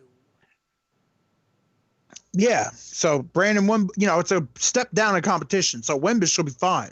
No, I'm not saying anything about Wimbush. I'm saying is that Vegas has them at 10 wins. Then I'm just kicking in my head. I'm just like, wait, they got to play teams like UConn and ECU. 10 wins is reachable. 10 wins is reachable for them. Yeah, it is. Yeah, I mean, granted, they got to play teams like Pittsburgh and Stanford. Yeah. That's going to be, yeah. But anyway, other news. I mean, Home Run Derby? Oh, yeah. Well, I'll say. All right, yeah. Let's go Home Run Derby first. So right, this will be the last show we talk CFL in the Nerd Zones. By the way. All right, before we do that, I got you wanted to know the odds, the Rookie of the Year odds. Oh yeah, stuff? Go ahead. I pulled it up. Now it says Pete Alonso is minus 180 to win Rookie of the Year, and then the rest of the ones go as follows. Fernando Tatis for the Padres is plus 250. Braves, Austin Riley's plus 550. Braves starting pitcher Mike Soroka is plus 550. And Reds outfielder Nick Senzel is plus 1,100. And Brian Reynolds is 1,100. And then they said Chris Paddock fell off the face of the earth. Padres, because he's the one that was bad mouthing Pete Alonso, and then he got demoted to Double-A, where he's still not doing well. I'm coming after you. Yeah, you're gonna have to come at me from the minor leagues, pal. So, too bad I can't hear you from down there. Those odds, I think the odds are. Yeah, we can't hear you from all the way down there. Eh? But so the odds of him winning the Rookie of the Year, if he keeps playing like he is, I think it's pretty much a sewn-up thing that he might win this. Question is, though, is he going to still play like this after winning the Home Run Derby? Because it's a curse to some people. Judge won it, and he just had injuries. But all right, it depends. They said it really depends on the swing. Alonso's swing is like a fucking, a polar bear. No, it's like if you adjust your swing for the Home Run Derby, and then all of a sudden you have to go back, then you might have issues, with that. But when you're a hitter, like, all right, like Alonso and like Ronald Acuna are, right, it doesn't matter because they have a smooth swing. Right. Like Alonso doesn't have to. He's not trying to pull every ball. Right. I mean, he just hits. 90%. He hits, and wherever it hits, it goes. I was gonna say he hit 90% of his home runs last time, dead center. Yeah, like I said, all over the field. He hits all over the field. he hits it to right, he hits it to center, he hits it to left. He's not a full home run hitter. He's an He's all not. over Yeah, he's not really a control. Yeah, he's just swinging. He's just swinging. If it hits, it hits. And he's just It's so not- strong. Yeah, it's not like, I mean, he has control over certain things and all that, but, you know, I mean, I don't think it's going to hurt him the rest of the season. What's going to hurt Pete Alonso the rest of the season is he's on the Mets. Now, let me ask you this: does he come close, or does he break Judge's record? What's the record? Was it 55 for a rookie? Let me look it up. I'll look it up. Hold on, I'll look it up. I believe the rookie home run record is held by Judge, and I believe it's either 50 or 55. Rookie home run record. All right, I'm pulling it up now. Give me a second. It is. I can't tell. It's his home run record. It is. Lost. Sick. Come on, what the hell? 52. 52? Yeah, he beats that. Oh, he's definitely going to surpass that. Earlier today. If he, I mean, hitting 30. They even said, I don't know if it was Hernandez or Gary Cohen that said, if he can stay on pace and hit 30 before the All-Star break, he's going to break a lot of records the second half of the season. And sure enough, on the last game of the season, Sunday, he hit his 30th. All right, And all right, let me ask you this. Now, this is just space out there. Is for him 62 a possibility? I wouldn't put it past him. Well, this is a different, you know, I know. the but I'm era just right saying- now it is. But I'm just saying, is 62 for him a possibility? And being on the Mets, and I'm saying that as not joking, being on the Mets, with how bad the Mets are, is 62 in realm for him? I think it is. I don't know. I don't know about that because, you know, he could get injured, something could happen. Right. Well, if he stays healthy. He stays healthy. I don't see him not, because it's obvious. I mean, when a pitcher, you know, after this long in the league, you would think pitchers would learn the hitters, so to speak. They still haven't figured him out yet, and he's still hitting home runs. Well, according to pitchers, I forgot what the pitcher who said it was. Apparently, the MLB is juicing balls. Oh, that's a load of shit. Verlander. Yeah, Verlander. Yeah, Verlander said Major League Baseball is juicing the baseballs while they own Rawlings, which makes the baseballs. I mean, there is a little, but the thing is also they're doing something. If it's taking water out of the ball, I mean, you remember, like places like Colorado put water. You put them in humidors, so they water down the balls. Yeah, because then that's when. Maybe they're taking water out to make the ball pop further. Who knows? Because I remember when the Rockies first, I mean, you had the Blake Street Bombers, you had Castillo, Bichette, Burks, Galarraga, Walker. They were hitting balls out of force field like foul balls. I mean, they all had over 45, 50 home runs one year, if memory serves correctly. You know, and then everybody was saying, oh, it's just because of the thinner air up there. You know, but they're still playing in the same place, and the balls aren't leaving the field like they used to. I mean, if you look at the Rockies' home run ratios, home to road, it's actually better on the road than it is at home. And everybody's saying, "Oh, it's a thin air. It's a thin air." No, it's not. Those guys were just. I think those guys were just strong at the time. Well, that was also during the steroid era too, so you got to take that into account. But Galarraga always hit home runs. Bichette and Burks never were big home run hitters. Neither was Castillo. They came to Colorado, all of a sudden, boom, they started hitting home runs left, right, forward, and backwards. What are your thoughts, Chris? Well, I'm like, if they're juicing the balls or whatever, I don't know. But the way the players are nowadays, I mean, there is something because the way they're hitting or something like that. I mean, maybe if it's the launch angle shit, I don't know.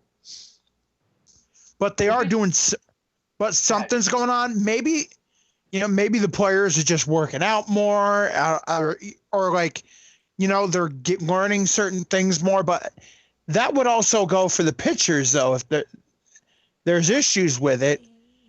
Well, you say that. I've noticed something. When it comes to the pitching, when they're throwing like curveballs, I've noticed that they don't have the same snap as they used to. Like their movement does not have the same bite as from just noticing. It seems like something's off with like a curveball or a slider. There's not a dot, like it doesn't drop. Well, let me ask you this too. I mean, with the recent rash of the last couple of years of all these Tommy John surgeries, do you think pitching coaches are telling guys, don't emphasize your ball that's going to put stress on your arm, concentrate on throwing more changeup, maybe more fastballs, maybe don't throw as many sliders, don't throw as many curveballs, don't throw as many knuckleballs, or whatever the case might be, to save your arm because of the risk of so many Tommy John surgeries? Huh. I mean, it's a legit question I'm asking. Do you think pitching coaches are telling guys, don't emphasize sliders and other pitches that might damage your arm more? I mean, that would explain what I just said. That there's no movement a lot on these guys' pitches, so that's why the home runs could be up. But I mean, the home runs are up, but they're not up to the point of disgusting numbers like where everybody's hitting it. I mean, if you look at the home runs right now, there's not a lot of guys hitting home runs like Alonso, like a Tatis, like Acuna. They're not hitting them like that. There's certain guys that are just strong. And I mean, you look at Pete Alonso, he's not a small guy. This guy's, I mean, they use the term polar bear. He's built like one. And look at him. Right. I know you're Chris, let me ask you, as a baseball fan, I mean, you're a baseball fan as well as a Philly fan. We already know that. Yeah. But as a baseball fan, do you or do you not respect the way he hits home runs? I do. How strong he is. I do. I mean, I'll be honest, I wish he was on my team. I mean, if you had a guy, I mean, can you imagine having, like I said, can you imagine him in Veterans, or what's the stadium now? Veterans, or I forget. Citizens Bank Park. With that fence, the way how fence is, he could hit 60 out of that home run, out of that stadium easily with how strong this kid is. I mean, that's the thing. Like, it's a maybe because we all thought the same thing about Harper. And Harper's having a season right now. He's just having he's not having the great season. He's having a season. He's having a Harper-like season. He's not having a mega season. He's having a Harper-like season, in other words, right? He's having an average season. He's having an average Harper-type season. Yeah. He's not killing it. Same as Machado. Everybody figured Machado was going to thrive out there in San Diego. He's doing okay, but he's not having a monster season out in San Diego. The thing is, nobody really knows anything about Machado out there. I mean, and that's another thing. I always thought it was goofy that he went out to friggin' San Diego anyway. Yeah, well, he went out there because he didn't. He went out there because he can't handle it. But yet he played with Los Angeles, and that was fine. Yeah. San Diego's what? A couple hours drive away from there? Right. But, I don't know. It's just, I just think that, so I don't know. I don't know what radio station I heard on. It wasn't our New Jersey favorite moron who went apeshit the other day, but we'll get to that. Unbelievable! But I don't remember who. He is not number one anymore. But no, let me just get my statement out and we'll go from there. Somebody, I don't know where I heard it. There's somebody called, maybe it was a caller that said, I think he could break Bond's record this year. He ain't breaking Bond's record this No, year. let's go after the fact. Let's see if he can beat fucking 61 before we even think about him breaking Bonds' record. Here's the thing. Here's another record too. I don't know what. Being a Met fan, I'm disgusted with myself. Who holds the Mets record for home runs in a season? Who cares? It goes with the discussion there, silly Bo- boy. Bobby Bonilla. Oh god, who holds them out? I don't even care. It's a friggin' Mets. I know you're a Mets fan, and I'm sorry for that. Let's not go the sorry route again. But it's like all I know is this kid is I have it like I said. If he weren't on the team this year, I probably wouldn't be watching this season. I probably would. I would have tuned in and tuned out already with how they're playing. But he's the only thing that's keeping me interested.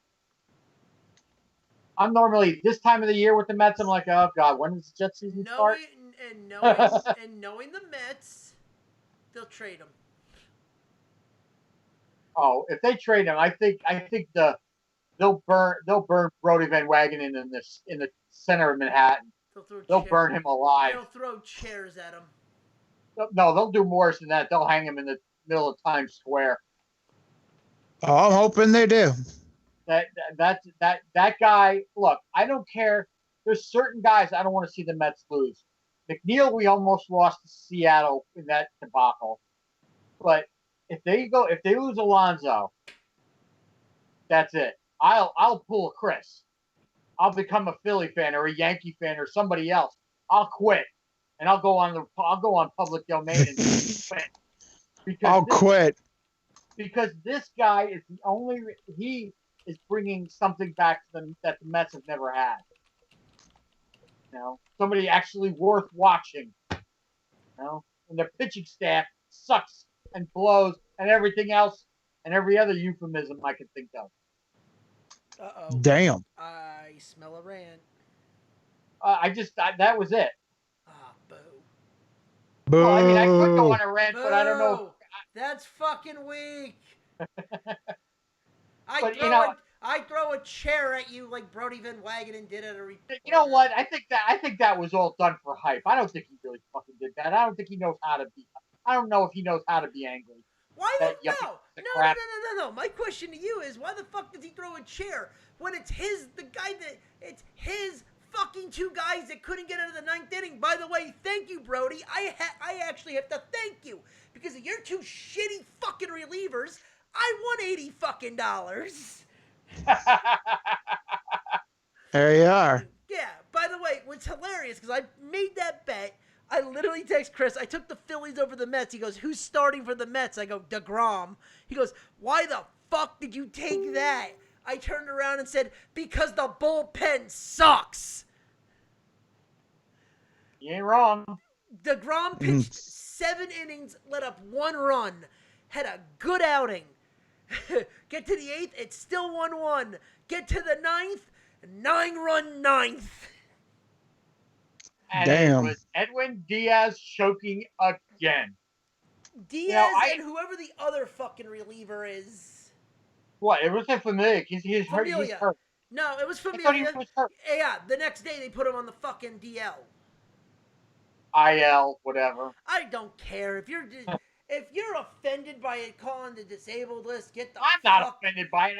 I'm saying get the fuck over yourself. I'm saying in general, if you're fucking pissed off that it's called the disabled list, really get the fuck over yourself. It was called the disabled list for how many fucking years? It's a bigger joke than the fucking pay gap. Damn. There's your rant. No, there's your segue. Yeah. Oh yeah. Yeah. I mean that is sad when I looked at that. There's your segue. I was gonna say, holy shit, I just set you up for that one, Chris. Yeah, the guys I can't believe that they have the pay gap here. And by the way, I've joked about the pay gap in normal working areas. This, my friends, is a fucking pay gap. Yeah, this is ridiculous. Have you ever seen this for what the men's soccer players get paid and the women U.S. players get paid? It is, yeah, it is ridiculous. No, I'm Like, asking John, first have off, you seen this? I don't know. No, I really don't pay attention to soccer. all right, first off, for the fact that a shitty U.S. men's team gets $5,000 to lose, and the women get nothing with a loss. Nothing. They win, they get $1,000 something. The men win, they get $9,000. I'm like, are you fucking kidding me? I mean, whoever paid that much for the U.S. men's soccer team needs a refund. Yeah. Because they suck. They're horrible.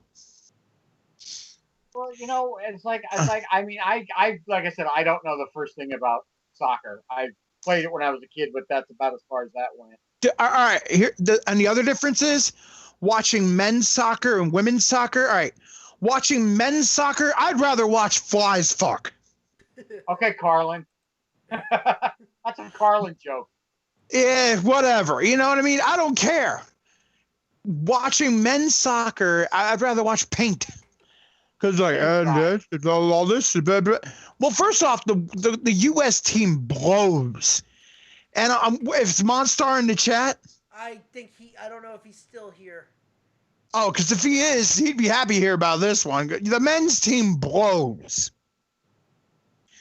I mean, the men's team blows. The last time the men's soccer was relevant was when Alexi Lawless had his dumb, goofy-ass beard, and the U.S. hosted the World Cup, and then they got their ass kicked anyway. And people were like, why did we watch this again? Ask if he's here. I don't know if he is here. Yeah, no, he's not here anymore. Yeah, ABC was like, remember when ABC had commercial free? Yeah. Commercial free, the World Cup. Yeah, blah, blah, blah. And all of a sudden people are like, oh, look at the Americans. It's the United States. Here we go. I got it. So, exhibition games per year. Both teams have 20. Okay. Games are players paid for wins. The men on a win get $17,625 Each. for a win. Each for a win. The women get $1,350.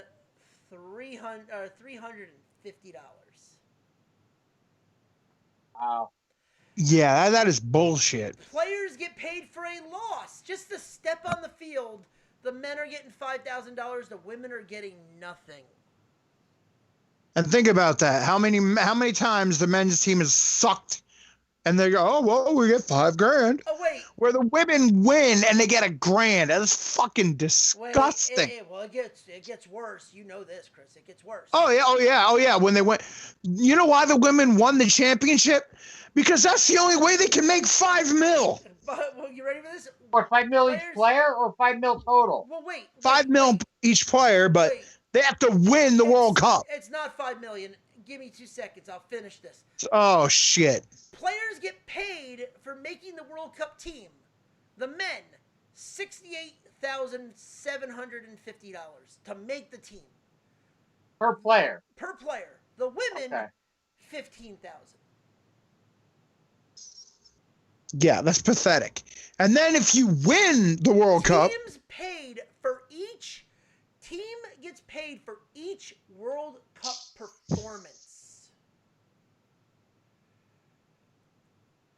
that's not winning. Got $9 million for losing in the round of 16. So the last time they were in the World Cup, when they got to the round of 16 and lost, they got paid $9 million. The women to win the whole thing. That's $9 million each, right? $9 million each. Fucking Christ. Wait, you ready for this? You ready for Yeah. this? To win the whole thing, the women got paid $2 million. Each. Yeah, they got paid $2 million each. I believe so, yeah. And that's not even World Cup, like the round of 16 performance. That's to win the whole thing. Think about that here now.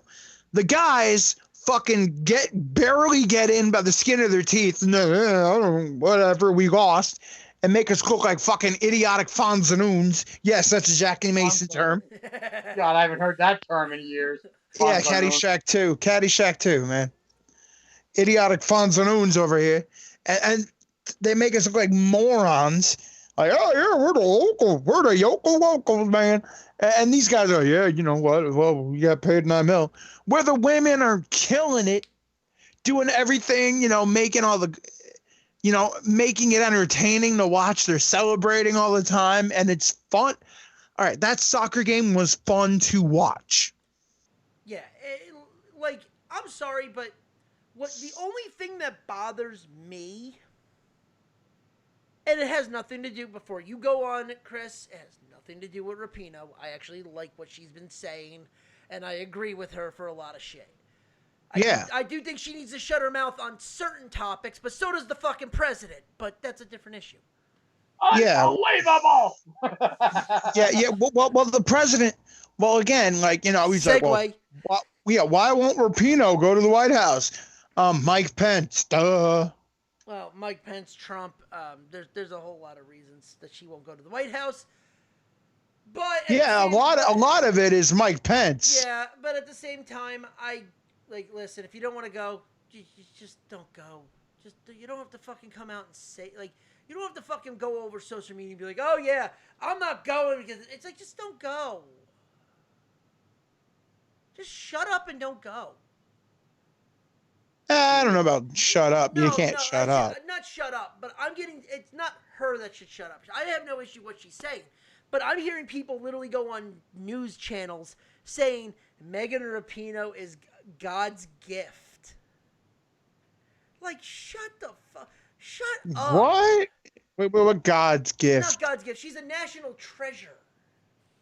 That's the exact word. It's like, oh, shut up. Y'all were sucking Landon Donovan's dick when they were fucking in the World Cup 8 years ago. Yeah, they were sucking Landon Donovan's dick. And then when they were in the World Cup, and then they lost. But it's like, you know, it's like you turn around and say, oh, yeah, these women, this. It's like, listen, I've come out and said it. I don't fucking watch club soccer. I hate club soccer. I watch the World Cup because it is the only sport in the world that you can call yourself a world champion. Well, the thing is also if people are saying Megan Rapinoe, yada, yada, well, at least they're back in a winner this time. Yeah, I know, right? Yeah, that's the only. Was that the one with the purple hair? Yes. Yeah. Okay. Jesus, at least they're back in a winner.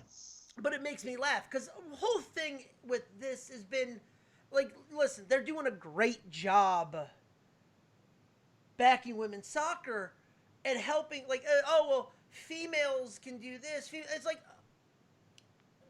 motherfuckers, this has been going on for 20 years. Mia fucking Hamm started this shit. No one fucking wants to say that. Oh, yeah, with the infamous ripping the shirt off. That wasn't even Mia Hamm.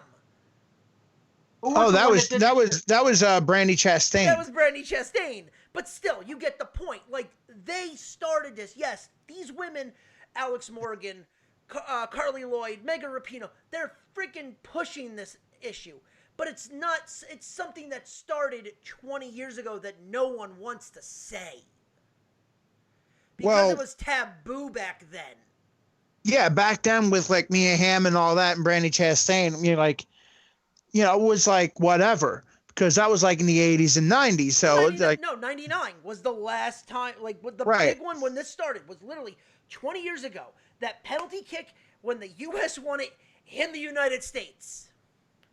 Yeah, the U.S. won it. And then, you know, but the soccer thing, of course, was like, well, you know, or FIBA or whatever the hell they are. They're like, well, you know, blah, blah, blah.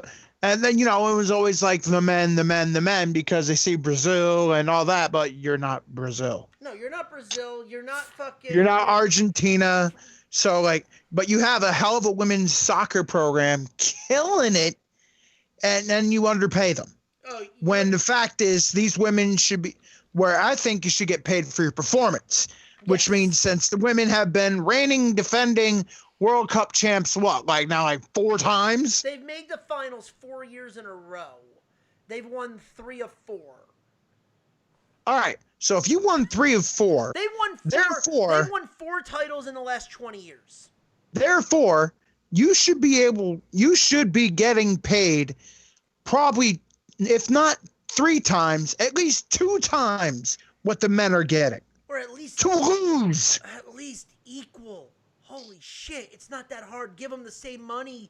They should be. It's making more. equal They pay. They should be making more because your performance should matter, and the women's performance is killing it. Oh fuck Where it! the We're going men's- the XFL style. When you win, you get paid extra. Yeah. Where the men's performance, God, XFL. the men's performance is a raging shit bomb. You just set yourself up for a soundbite you couldn't even fucking do. I know, I'm angry because I uninstalled Skype. I'm trying to reinstall it, but the freaking, have you ever tried to reinstall anything from the Microsoft Store? It takes forever. Yeah. Yeah. Oh, your computer keeps dying, so it doesn't help there. Oh my God. But no, like, shit like that, but, like, that's the one time where you can actually say, like, oh, well, in the workplace, the wage gap, no, the wage gap matters in this one. The wage gap matters hugely. Oh, and by the way, yeah, just to bring it around town, yes, fucking Alex Morgan, Rutgers student, fuck you. Oh God. Hey, I met her. All right, that's good. She's better than the whole football team put together. She got a There you go. standing ovation when she walked out on the Rutgers field. Yeah, because they know she's better than the whole damn football team combined. She's made more money than fucking oh god, Tim Teeling. Yes, I just dropped a circa 2004 Rutgers quarterback on this show. Oh my God. Hey, what? I could have went with the easy one, Ray Lucas. Yeah. And that ties You in just with said- Rutgers and the Jets. You said something before, and I don't want to break into the wrestling, but you said 3 letters that involved with wrestling. You said XFL. I have a funny story, but I'll wait until you're done with ranting. But no, well, but no, it's like this is the one time where, yes, the women should either be paid equal or more because they at least put butts in the stands. They win. You want to know? All right. You want to know why Americans right now? They're attracting more people than the Tampa Bay Devil Rays. All right. You want to know why Americans are really on the women's soccer team right now and not the men, and why men's soccer will get like the crowd that the Toronto Argonauts draw, and the women will sell out because they win. I mean, I'm not Nobody gonna lie. gives a shit when you lose and you're a buffoon. But when you win, oh my God. I'm not All gonna right. lie. Did you see the crowd for the Atlanta Red Bull game after the Women's World Cup? They fucking packed. They packed fucking the Mercedes-Benz. They packed the freaking Falcon Stadium pretty big. Yeah, for an MLS game. Figure that shit out. Yeah, well, they were like, oh, yeah, well, we like soccer now. And then they're like, oh, wait a minute. This isn't the U.S. the U.S. women's team. And they didn't give a shit. By the way, I have one name to say. like, if you pack it, hold on. Where, again, why people are more about the women's soccer team? Because they win. So, all right, case in point. When the Philadelphia 76ers were going through the process and they were the worst team in basketball for 5 years straight, you could get a ticket to the Wachovia Center, or Wells Fargo Center, sorry. You can get a ticket to the Wells Fargo Center for $5 Hey, at least you didn't call it the Spectrum. And they didn't even give a shit half the time about parking. Like, oh, like, you know, like now it's like $30 parking, all that. They didn't give a shit.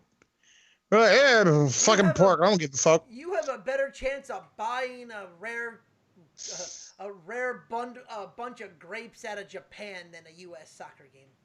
Yeah. You know what I mean? Like, it's just fucking ridiculous. Where Yeah, that's what it is. And all of a sudden, because they're winning, the place is fucking sold out. Yeah. And that's what it is. They're winning. The place is sold out. It's not that hard to see what the hell's going on. It's not that hard. Again, why do people? Why were people about the women's hockey team and the women's soccer team? Because they fucking win. Unless you're like us and just like watching sports. There you go.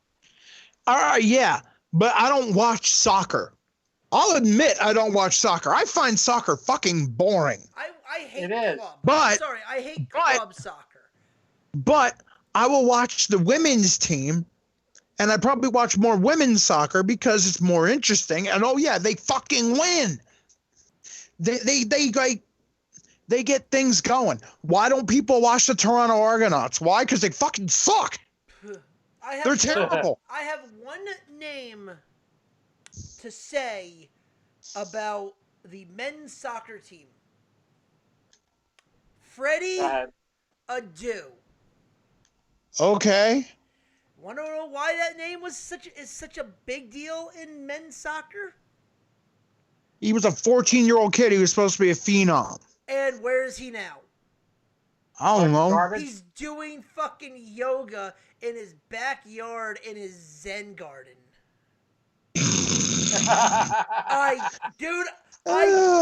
Fucking soccer. I wish I was fucking kidding. soccer, He's man. retired from soccer. He's 30 years old. He's a multimillionaire because the fucking what was he a fucking The he was a DC fucking, what the Good, yeah. DC United Yeah, or some because shit. DC Yeah. paid him. I was gonna say I almost thought he was a Red Bull. DC Yeah, United- now he's in his yoga garden. Yeah, he's that, and he was supposed to be the next big thing on the U.S. soccer team. He didn't even make the fucking team. He was supposed to be the man that brought soccer back big to the U.S. or soccer is huge to the U.S. and it's not. The only people that really watch soccer, let's be honest, the only people who really, really fucking watch soccer besides sports fanatics, and sports fanatics don't even watch fucking soccer because they're too busy watching baseball, football, basketball, hockey, Yeah. and even MMA. The only people who really watch fucking soccer are hipsters and people who hate football. They're Americans that hate football because it's and so they found It's too violent. I got news for you. no. So they found football and they go, oh, this fits with my hipster douche style that I want to like just constantly tell people, well, it's not really football.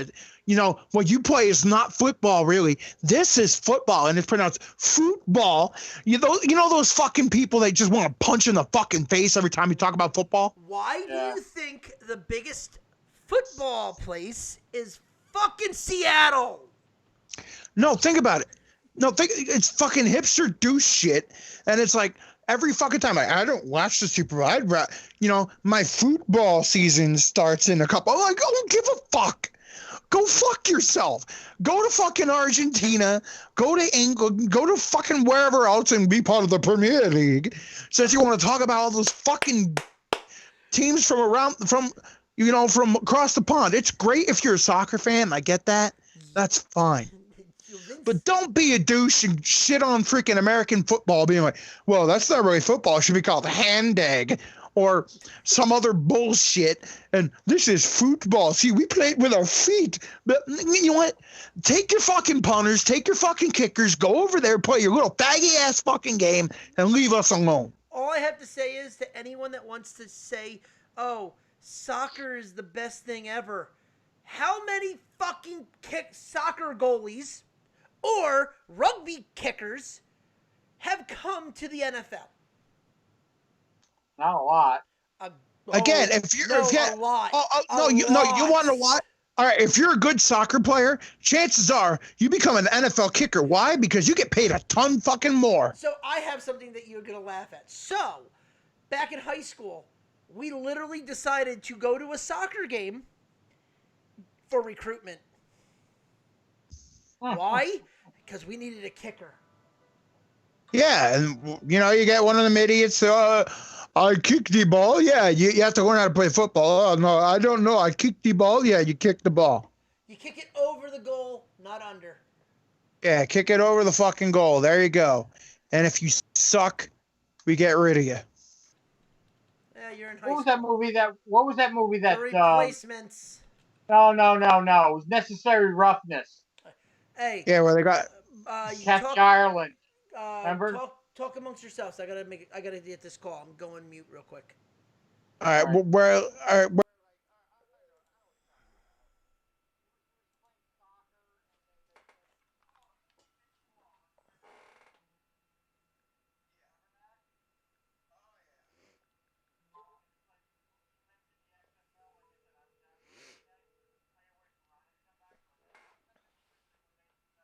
What's up? Who? Oh. Yeah.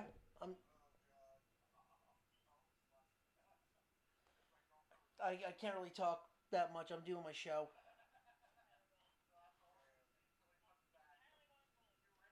Oh, okay. Cool. Oh, who's going?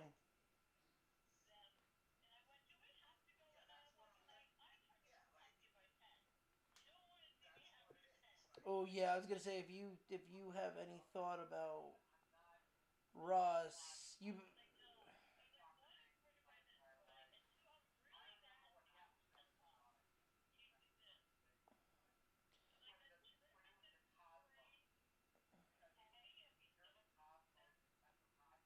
Yeah.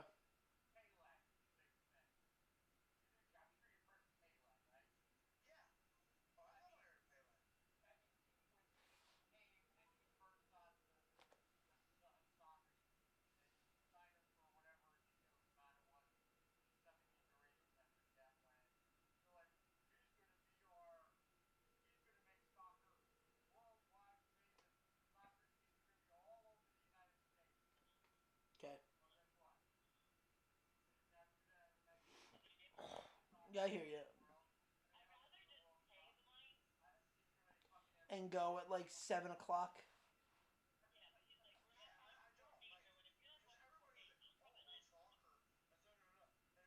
Yeah.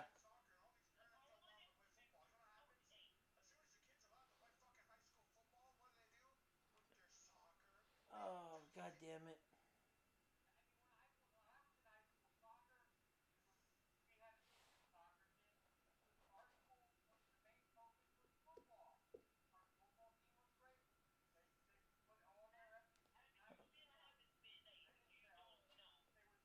Yeah.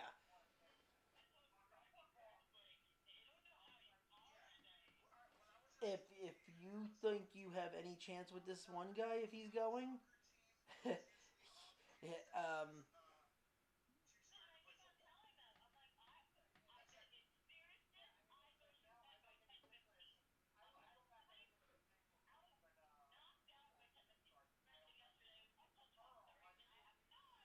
I was gonna say you text me at 11. I was asleep. I'm like, what the fuck?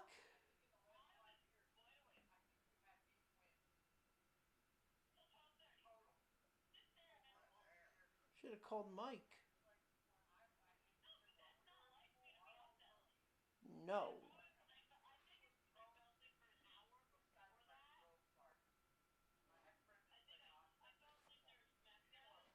Okay.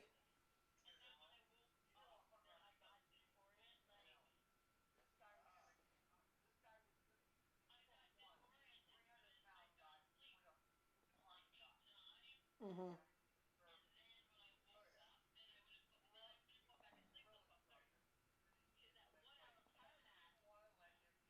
Killed you. Yeah.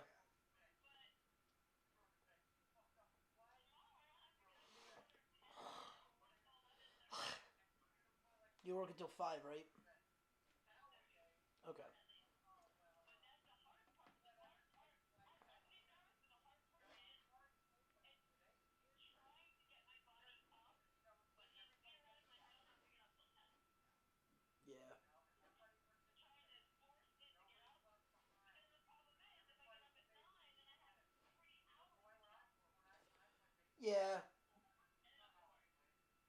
I get you.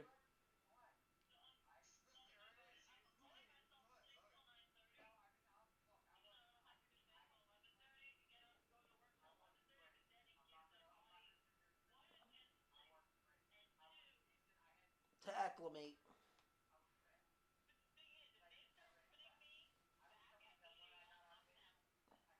Yeah. Yeah, hopefully, if anything, it's like a Monday that they start, if that's the case.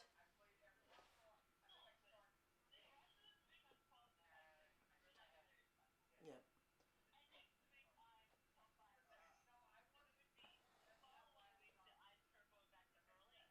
Yeah. Yeah. Yeah, no. All right. Let me get back to my show. I'll talk to you tomorrow.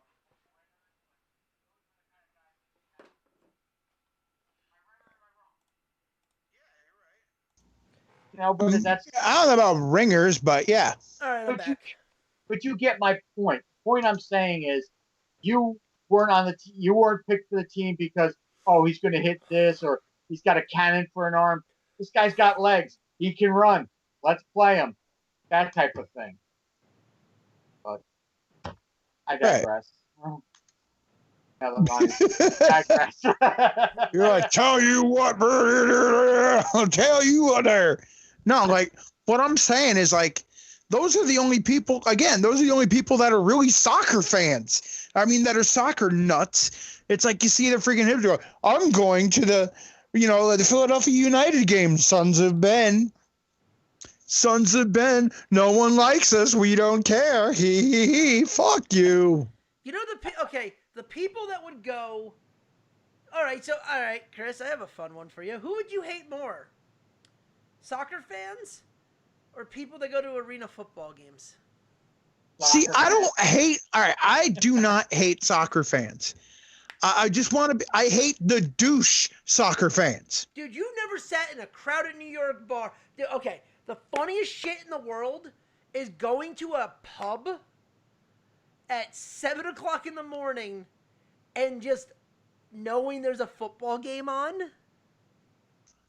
And I mean football, our football, in London, and then go there when there's a soccer game. It is the funniest shit in the fucking world. All right. Yeah, I've seen soccer.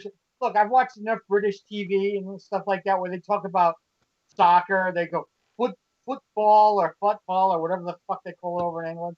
People go away. Oh man, we are getting so much hate from across the pond and the hipsters. I know that already. Yeah. They're really listening to us right now. The YouTube haters will flow in soon. Fuck you guys. And by the way, it's not been it's Liverpool. Fuck Liverpool. It's all about Manchester United. You know why? Because they get in fights. What's funny? I actually know that there's Manchester United and who's the other big team? Man U, Manchester United, Manchester. Oh, some dumb fuck. I don't know. Some dumb fuck. No, that's how much we care about soccer. Cream of some young guy. It's the Chinese team. All right. All you need to know. Wayne's World reference. Yeah.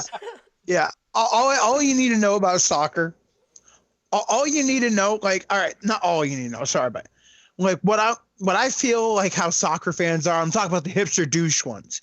The ones like, I'm not watching the Super Bowl. I'd rather watch football. You know, those types. Those types remind me of the fucking blowhard, know-it-all, nerd-ass motherfuckers with the goddamn ponytail and trench coat. Oh, God. The anime fuckers.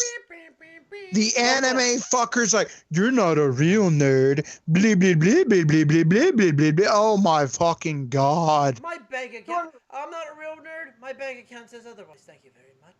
Did you ever watch the show Two Broke Girls where they make fun of hipsters, Brooklyn hipsters? Oh, my God. Every other word she goes, oh, they said the hipster douchebags like, I wear a hat because it's cold out. You wear a hat because of cold play. You know, it's when they start making those jokes. Oh yeah, dude. All right. The funniest thing is all right. I was watching an MMA fight before, right? And this dude came in, and I'm just watching. Like, oh shit, head kick. Yeah, motherfucker with a fucking goddamn ponytail. I knew right away. I'm like, this guy's gonna be a boogle hard. He's not gonna shut the fuck up. It's like, oh yeah, Shoman Yuri, Shoman Giri. I'm like, I don't give a fuck what you call it. Just let me enjoy the fight. Like, Shoman Yuri, Geiki Giri. I'm like, dude, I don't give a shit that you know the Japanese names for the fucking thing. That's nice. I'm happy for you. How about I give you a 550 right in your fucking face? I have. Jesus Yeah, I know Japanese Christ. too. Lariato, brain booster, fuck off. I know Japanese. Arigato, Baki. sayonara. Super kick. Yeah, super kick. Yeah. Dude, and people were getting pissed because he's like, Shomin Giri, Shomin Yuri. I'm like, dude, oh my God, I just can't. I would rather have a jiu-jitsu guy right now. Just talk to me. Go plug your ass right out the door. No, because I've watched fights when guys are talking jiu-jitsu, and it's like, oh yeah, the Gogo Plata, Omoplata, yeah, Kimura, that's good. Like, basically they sound like Joe Rogan. Yeah. It's like, yeah, it's a good head kick. Not the fucking ponytail fuck where it's like, I watched Akira back in 1989. I don't give a fuck.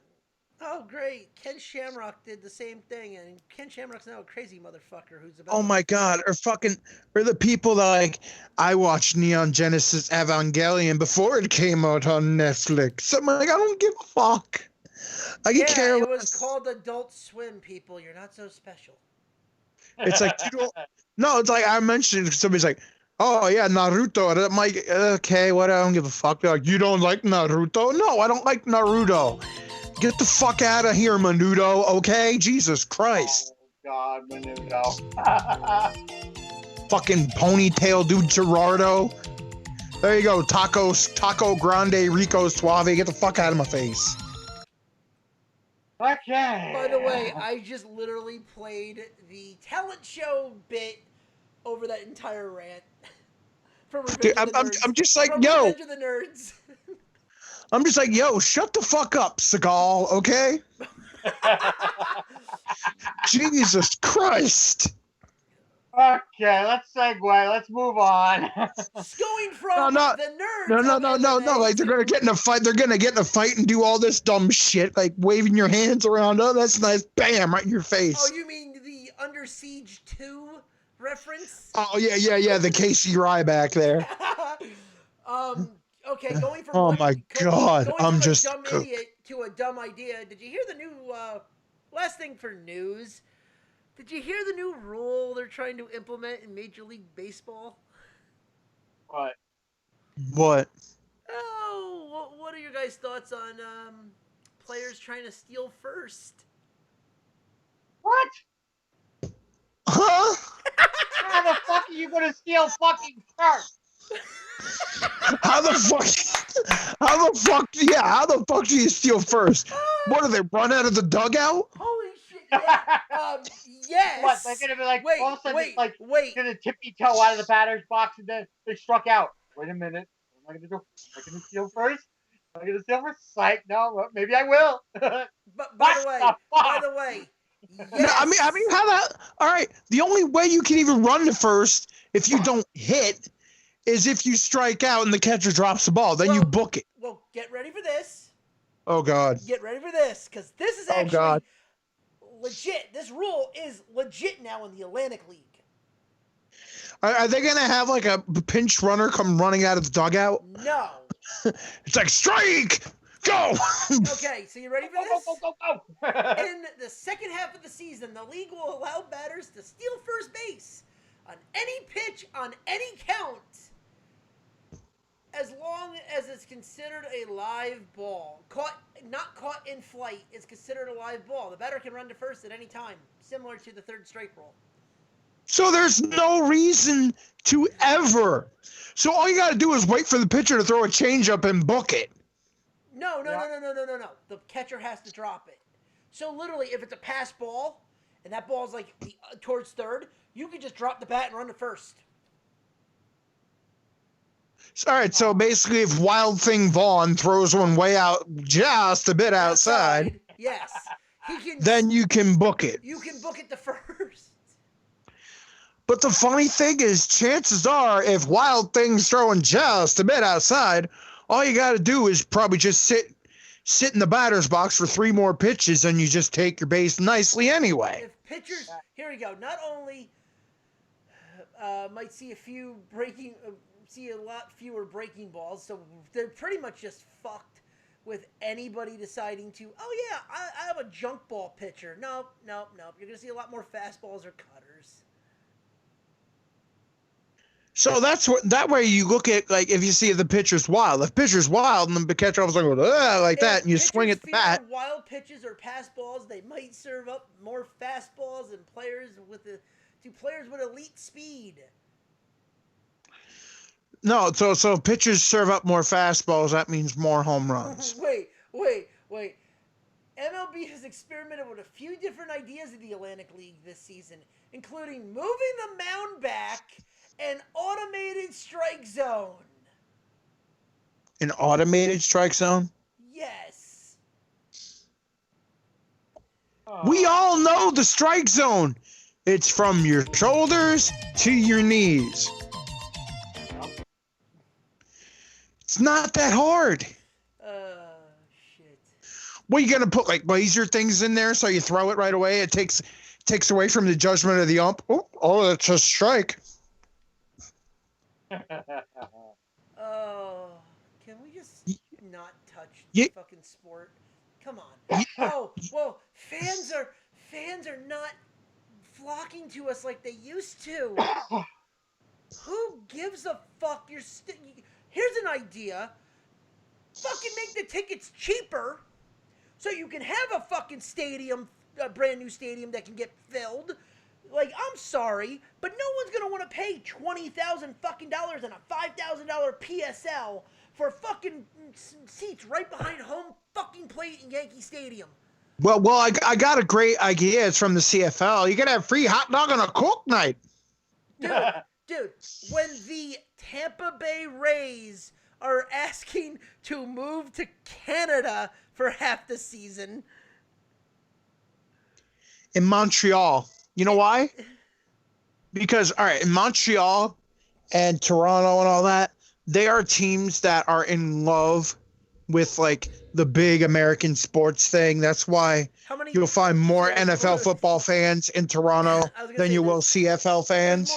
There's more Buffalo Bills fans than there are Toronto Argonauts. The Buffalo Bills and the New York Giants. But the funny thing is, the Canadian news is like, oh, no, the game is totally fine. No, it's not. It's not fine if your fan base is getting up to 60. Your average age of the fan base is getting up to 60. It's climbing up there into the golden years where the younger people are not interested in the damn game anymore. And I'm sorry, free hot dog and a Coke night isn't going to do it. And a Coke. Okay. No Coke. Yeah, free hot dog and a Coke. Hey, yo. You know, Yo. Hey, I'm just foiling up here, eh? I mean, the thing is, you can cut, all right, you can cut prices down, the tickets. It doesn't matter. If the game itself, they do not find interesting, they're not going to go. You can charge $5 a head and they're still not going to go if they don't care about the game. No, it's like if they don't care about the game. I mean, that's what I think some of these people don't get. And the thing with baseball, does baseball need a couple tweaks? Yes, it does. Why? Because the game does get slow. I mean, like one thing one guy said was, what if they make a rule where the manager can't come out, and talk to the pitcher before, and switch pitchers. I'm like, I have no problem with the manager coming out. I get that. I think there has to be a faster clock for the pitches. I think there has to be an actual pitch clock that they actually enforce. Yeah. And an actual pitch clock that they enforce. And if the pitch is late, it's an automatic base. For Christ's sakes, they have a fucking stop clock for a fucking pool. Yeah, they need a pitch clock. They need a 25-second pitch clock.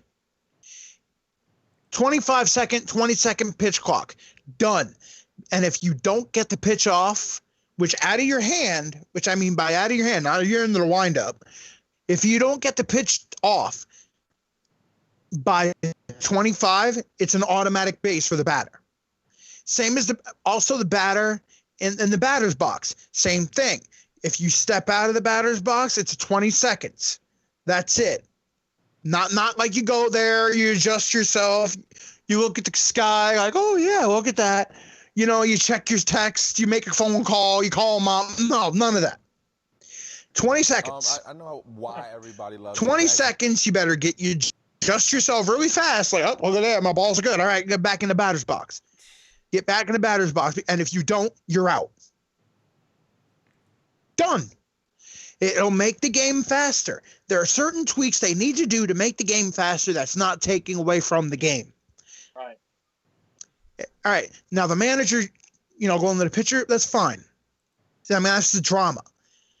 What's not the drama is where, they throw the ball back, the pitcher's like, and they go, yeah, by the way, in the middle of the pitch, it's free bed that night, free hot dog night at the bar, at the stadium and all that. And then also the bobblehead night. Yeah. Also, let's go to this guy. Yeah.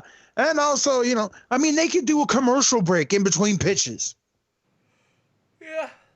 Yeah. Because the pitcher's walking around. Look at that. Yeah. The wind. Yeah. Talking around. I mean, they can send a text. They can play a little bit of Fortnite or whatever.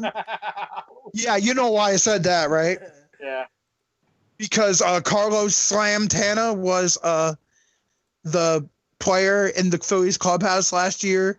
He found out that some of the players were playing Fortnite during games, and he took a bat and smashed their TV. Oh, lovely. Yeah. Concentrate on the game. And, none of that where you walk around and go, oh, yeah, hey, it's nice. No, none of that. If you get right to the game, all right, here's a pitch done. Here's a pitch done. Because if the NFL can do it, if college football can get a playoff, get set up and get another playoff in 25 seconds, a baseball pitcher can throw a fucking ball. And a batter can, readjust his nuts and step into the batter's box. Jesus Christ. It's like a couple years ago during the World Series, Ricky Henderson and our favorite Bobby Bonilla were in the clubhouse playing cards during a playoff game when the Mets were losing. They were in the clubhouse playing cards. Remember that? Yeah. Fucking, I hate the freaking. I hate it that every swing a batter takes, they step out, adjust themselves, gotta redo their gloves. What the? Just take the fucking pitch. Jesus Christ. Shit. Remember Nomar Garcia Parra? Oh my God, 5,000 glove-like adjustments. Yep. Then he adjusts his. Chuck was that too. Yeah. Then he adjusts his crotch. Then he adjusts his gloves again. Then he adjusts his crotch. Then he picks his ass. Then he adjusts his goddamn gloves again. Then he takes 5 swings. Then he adjusts his gloves. It's like it's like going to the Catholic Church. Stand up, sit down. Stand up, take a knee. Stand up, do a shot. I remember I had to take a shit. Strike one. I took a shit. I came back. It was 2-1. I'm like, you seriously threw 3 pitches? You seriously threw 3 fucking pitches? All right. Let's start getting into. Let's go to what we really want to talk about. All right. Well, first off, let's talk a little CFL here. That's exactly what I was gonna say. Let's get to the CFL. I have no odds this week. All right. I'll tell you this. Congratulations to the BC Lions winning on a Rouge. But also, how shitty is your team? How shitty is your team when you can't beat the sorriest team in the league without a Rouge? And the funny thing is then the Toronto Argonauts, they got rid of their kicker for missing a field goal and I guess kicking something short. I don't fucking know. Whatever. Because the game was so goddamn boring. I fell the fuck asleep.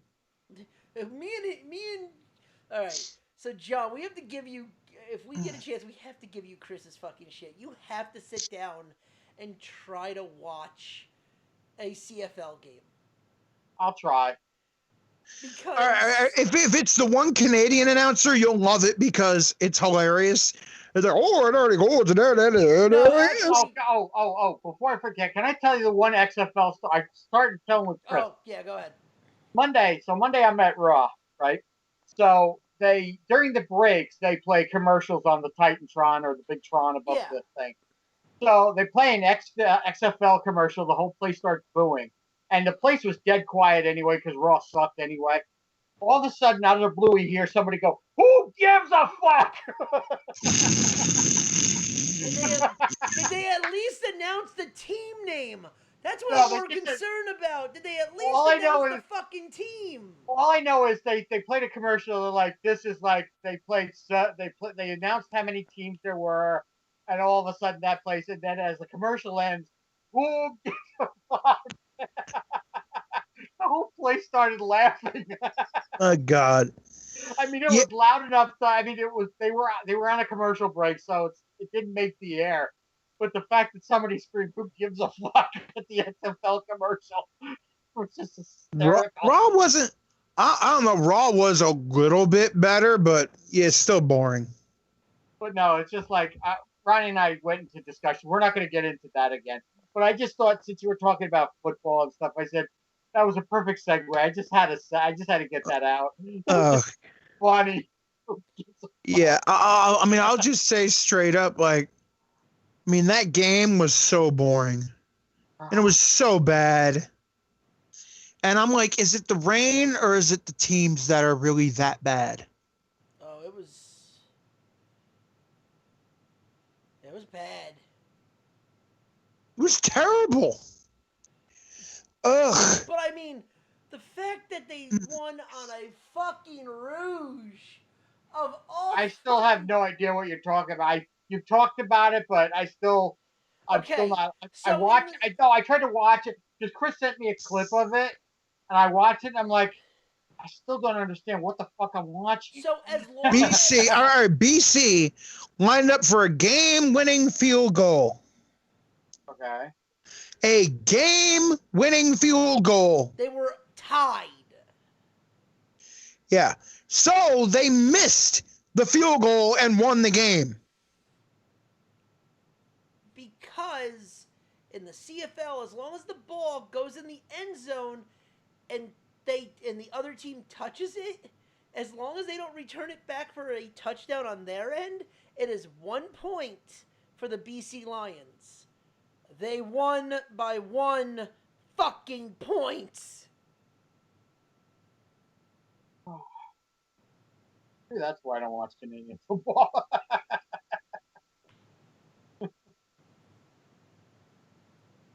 Oh, God.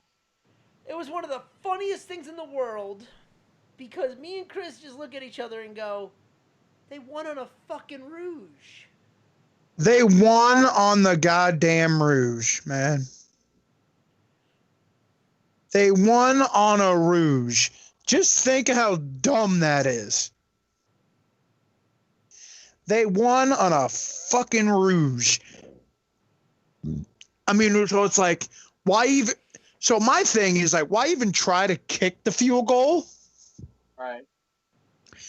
If you kick it out of the end zone and miss, you're going to get a point anyway. Yep.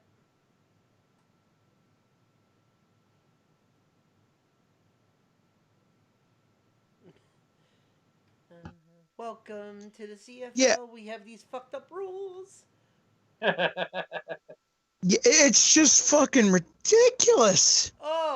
Oh, you missed the field goal? Don't worry. We give you a point for trying. It's like I was saying to Chris before. It is The the participation trophy. Yes, it is the fucking participation point. The fucking participation point won you the fucking game. But then, Yeah, oh my. But then at Well, that point, the Toronto Argonaut tried to catch it. He tried to catch it, and he caught it out of bounds. I'm like, he caught it out of bounds. So they're like, 1 point. I'm like, what? But then at that point, does it count as a participation point? Apparently. See, and again, BC fucked people because they should have completely dominated Toronto and won by at least 5, and they couldn't even do that right. Well, thank God for the under. Jesus Christ! Like I said before, if you're betting a Toronto Argonauts game, hammer the under, because chances are, unless you think that team can hit the over by themselves, you're fucked. Well, this week they might be able to hammer the over. Never say never, dude. Depends on Never what say the over. never. Depends on what the over is, but Oh God, let's find out here. there's no. Let's find out. Sugar House does not have CFL. They have the Edmonton game. That's it. Yeah, I don't give a shit about that. Oh, you want to know the games? Yeah. I don't give a shit about. Well, they'll put the betting odds out there, like not right now, but they'll put them out. I'll be right. You guys talk. I'll be right back. All right, I just want to know who's the dumbass that decides Thursday Night Football is at 10 o'clock. It's gonna open up with Edmonton versus BC. Yeah, Edmonton should beat the shit out of them. Yes.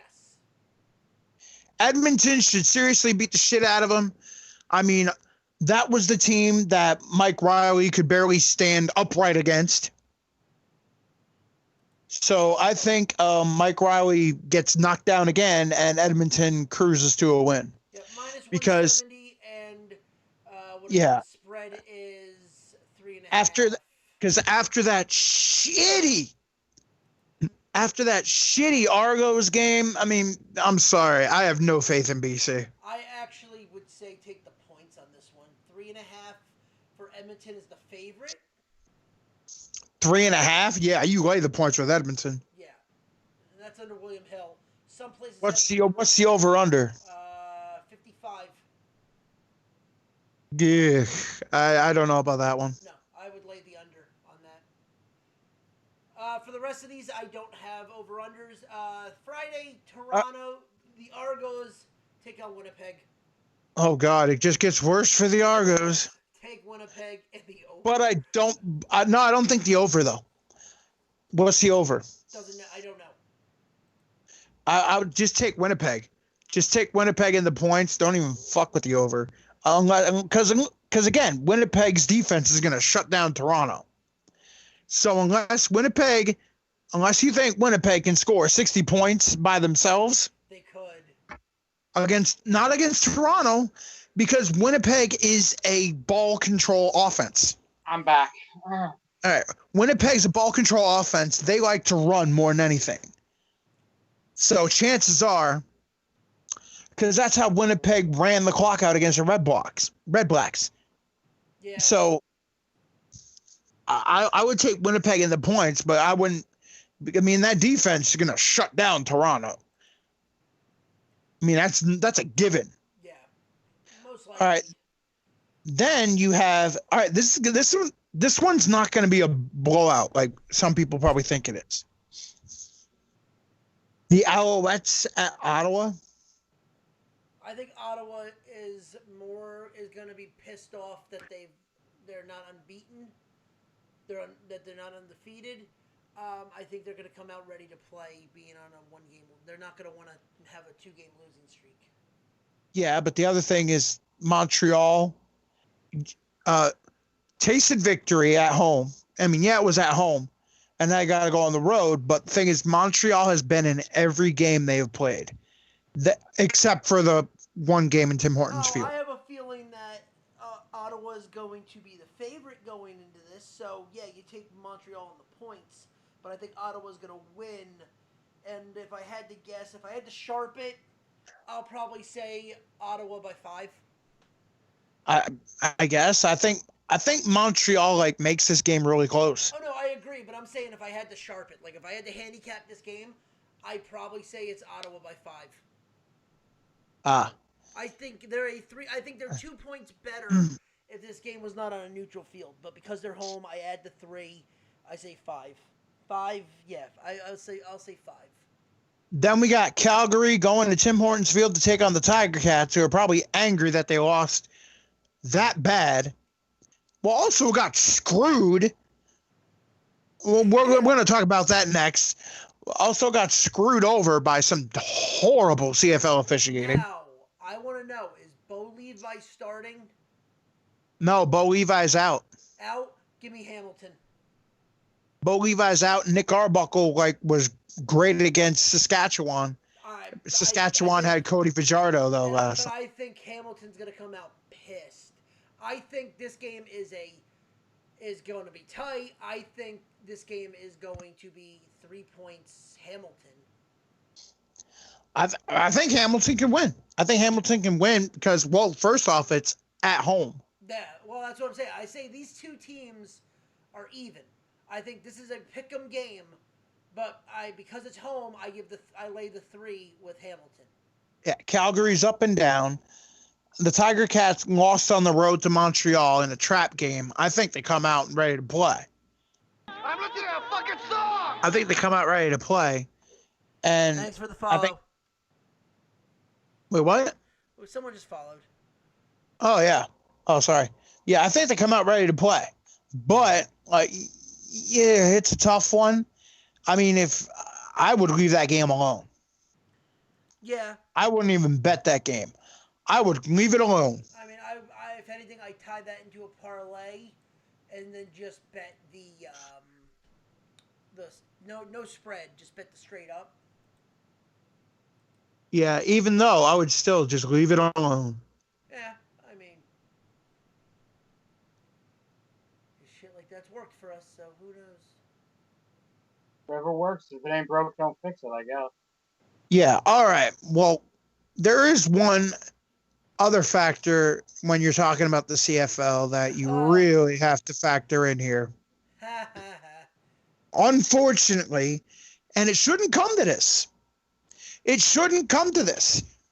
It should not come to this, but it has. And the factor you have to figure in with the CFL is the horrible officiating. Sometimes you get good officials, and sometimes, which is hilarious because in 4 games, 2 of the games, you get shit. You get idiots. You get guys that are more concerned about being on camera than they are about.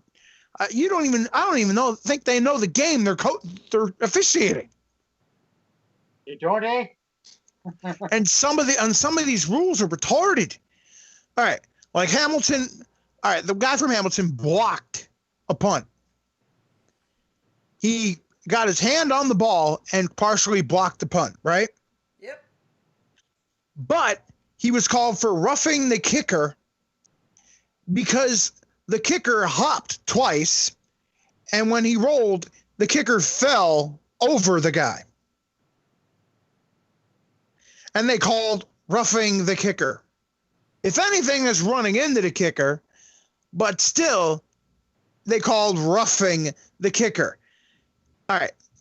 Now here's the thing that I think the NFL has gotten right with this whole thing, because for the longest time, that what punters would do, they would kick and they would hold that leg up and basically pirouette around the fucking place. Right. You've seen it. Oh, yes, I have. Where a punter will kick it and they'll just hop 5 times all over on. They even practice it. They hop all over the place and and wait for a guy to get around them. As soon as they get around them, they fall.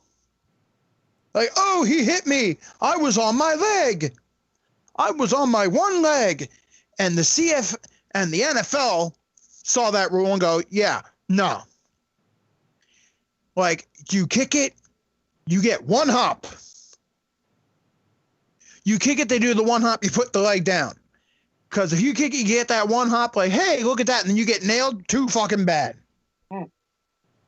because too many punters were hopping all over the place. Like, la, la, la, la. It's like pogo shit. Get the hell out of here. Yeah, they think they're going to get Janikowski'd. Yeah. And then they get blasted. Well, the thing is, like, the guy kicks. He kicks and he has his leg up in the air. And they would just hop around like 1, 2, 3, 4, 5 all over the place. Like, oh, this is my normal punting motion. Bullshit, it is. Because we see you punting warm-ups and you go 1, 2, done. 1, 2, done. 1, 2, done. You know what I mean? Right. Yeah, and this is 1, 2, done. 1, 2, done. And now this guy all of a sudden's like 1, 2, 3, 4, 5, 6, 7, 8. Oh, hey, look at this guy. Let me run my leg right into this guy. Oh, well, he hit me. Get the fuck out of here. to use the term Ed Hockey, it was like, cut the bullshit. Cut the bullshit. First down the other way. Like, and with the CFL, though, the guy hopped 3 times and then he rolled on the guy. And it's like, I know, roughing the kicker. I'm like, get the fuck out of here with that bullshit call. You roughed the kicker, eh? Yeah, well, then again, these officials, they don't know what roughing is because you saw it too, Ronnie. Oh yeah. It was in the Hamilton game. A guy just got blocked. He got blocked. He basically didn't hit the guy. All of a sudden, the offensive lineman pushes said defender into the quarterback. And the ref all of a sudden calls roughing on the defender. The lineman pushed him into the quarterback.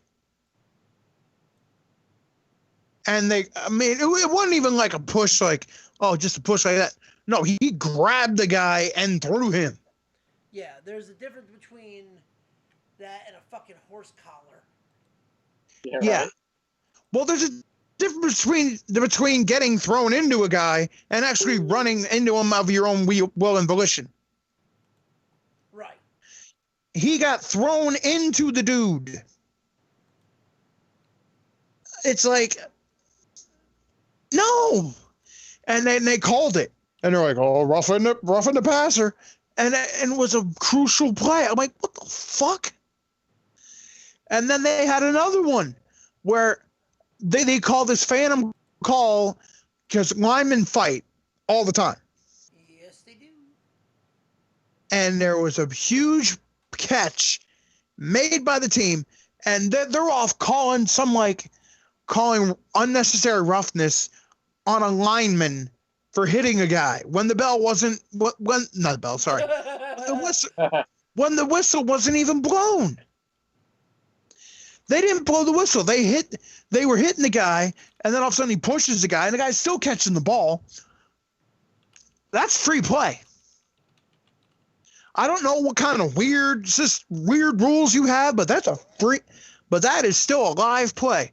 And live play means you whack that motherfucker. Yeah. Yeah. That's what they do in the NFL. That's what they do in college football. That's what they do in high school football. Hell, that's what they do in Pee Wee football.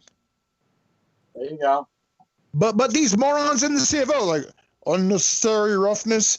And then they show the replay, like, oh, look at what he did there. Like, the fuck? He's still catching the ball. Now, if the ref blows the whistle and then motions his hand and people start moving, then I see something. No, the ball was still in the air. And you call it roughing? Get the fuck out of here. Chris, it That makes is much some- sense as roughing the center or roughing the snapper. Yeah, and then, oh God. And then these goddamn officials in the Ottawa game, where Ottawa has a chance to stop Winnipeg, they stop them 2 and out. You think, nope, some phantom offsides or phantom something like that keeps Winnipeg alive, and they basically kill the clock and then Ottawa finally gets the ball back with like a minute left when they had it at the 7-minute mark and they were making a comeback. But a ref's retarded call, all of a sudden, oh, look at that, there's that call. And, it was shot in the foot It's like, what are you doing? Like there's a thing about letting players play and then officiating. And it's either these refs let the players play completely to where it's like, like anarchy out there, or they call every little ticky-tack call.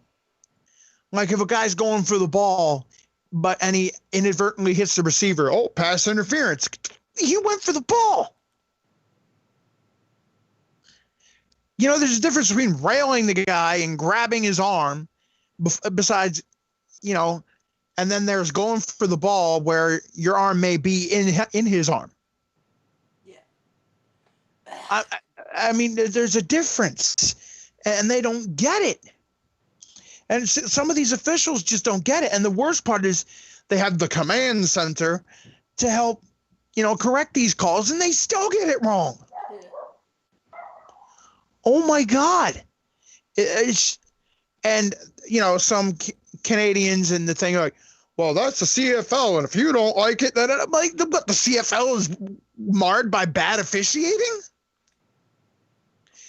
I mean, again, this is a league that is having issues getting people in the stands to watch their games. You're barely having people showing up to fucking buy tickets or buy shit online. You have a $27,000 seat stadium in Toronto. You can barely get 10,000 to the game. Barely. BC in Vancouver has a 30,000 seat stadium. They can barely get 10,000 or 12,000 if they're lucky. This is Montreal closed out some seats to make the stadium more quote unquote homey. In other words, they couldn't fill it. They used those Roman drapes. Yeah. And it's just like, what the fuck? And these people are like, oh no, the officiating is perfectly fine. Well, maybe they shouldn't do it. No, shut the fuck up. There's a problem with the officiating. And the NFL, they wouldn't stand for it. The NFL be like, wait a minute, you did this, that, no, get the fuck out of here. You're done. And some of these officials just blatantly outright suck. It's not even a question. They just outright suck. And it's terrible. Like, they're terrible. And then, and then there's also the brutal hits, where people are still harping about how Simone Lawrence should be suspended and da-da-da-da, where in the past couple weeks, because you've watched it, Ronnie. Yeah. You've seen these hits be brutal. And the refs look the other way, and Randy Ambrosie looks the other way. And for all the people saying, well, that's blah, blah, blah, blah, blah, blah, blah, Simone Lawrence should be... For all those people saying that shit, that is why the CFLPA will win this appeal, because Randy Ambrosie looks the other way on hits that are more and more brutal. And then people are blaming Simone Lawrence for one thing, why Zach Collaros, the papier-mâché quarterback himself, is, hurt. Well, Zach Collaros, a strong wind would hurt him. He'd stand in the pocket, a strong wind would hit him. Oh, my God, my shoulder. My head. Because he got a concussion last year from being pushed on a routine play. And then, that the rein in the brutality. No, they need a quarterback that's not going to get a freaking CTE every time he gets touched. Like, Jesus Christ. And then they have Mike Riley getting slammed. They got other guys and other players getting hurt. And the CFL officials looked the other way. Like, oh, whatever. And then Ambrosie's like, oh, whatever. But then he's trying to rail against Simone Lawrence for a hit that wasn't even as brutal as them. And it's retarded. It's so stupid. It's almost as bad as this other thing, which I don't get. All right. In the CFL, basically, they have. Yeah, have you noticed? You've noticed this, Ronnie, where they have player designations right off the bat. Oh yeah. All right, like I'll say it this way: imagine if Tom Brady was in the CFL, right, John? Yeah. He wouldn't be Tom. Tom Brady would not be Tom Brady, quarterback of the Saskatchewan Roughriders. No, he would be American Tom Brady, quarterback, Saskatchewan. Is there a reason why? Yeah, is there a reason why you have to have American, Canadian, world prefix in there? No, there's not. And to further drive this point home, it's almost, because I got shit for it because I said it's bordering on xenophobic.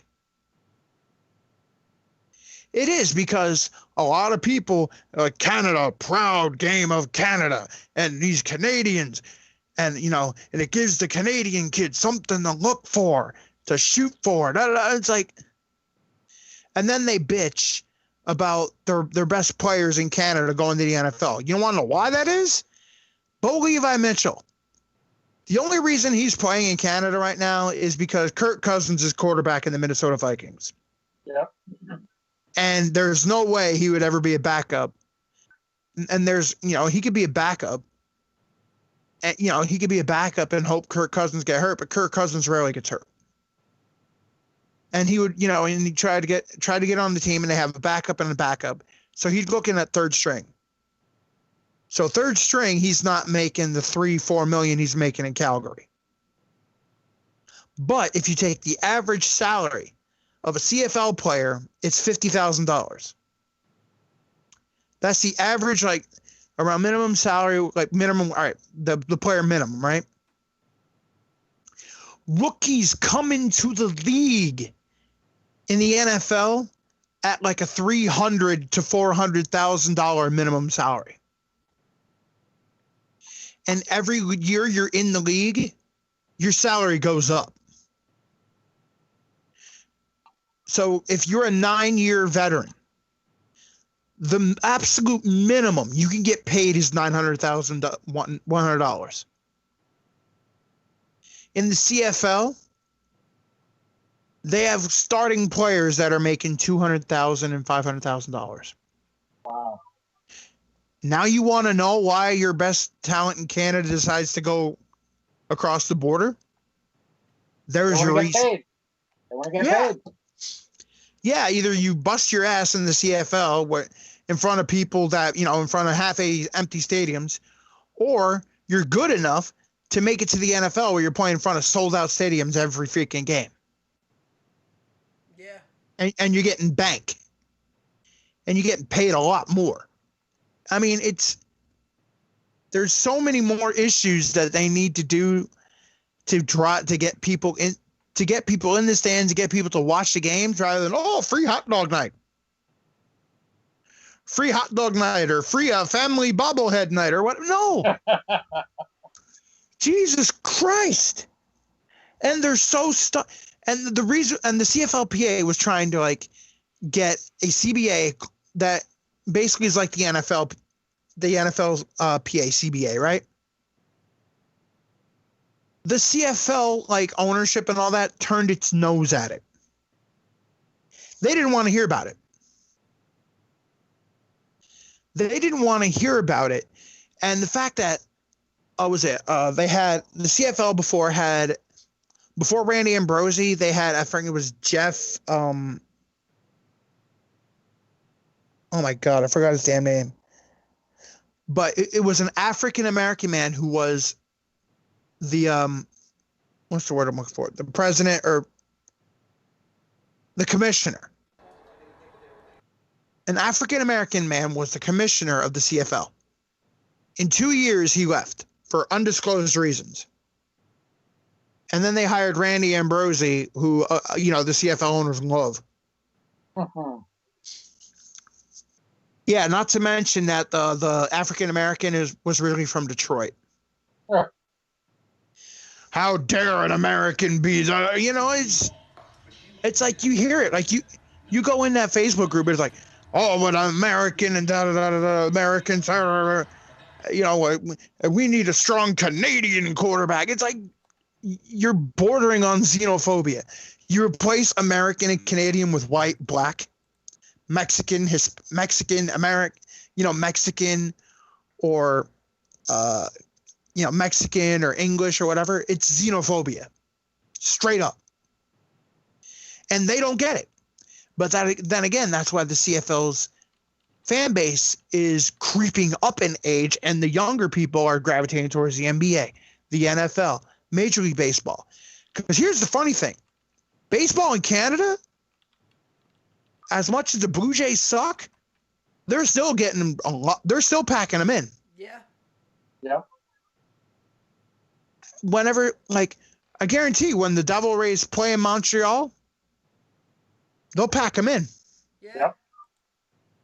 Well, the first couple games, it'll be more of a novelty to see how it works, and then the rest they'll still come, but it won't be as big, but they'll still come. You want to know? Here's another thing. In Vancouver, British Columbia, home of the BC Lions, the top selling football jerseys are Seattle Seahawks. The BC Lions aren't even in like the top 7. The only Canadian Football League team in Vancouver, British Columbia, that is in the top 7 of jersey sales is the Saskatchewan Roughriders. Think about it. The home of the BC Lions and any of their jerseys isn't even in the top 10 in sales.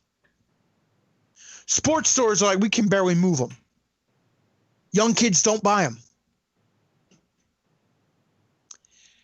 Now, if you go like to Philadelphia in a Modell's or anything like that, I guaranteed the top sales of jerseys, at least the top 5 for them will be Eagles. Guaranteed.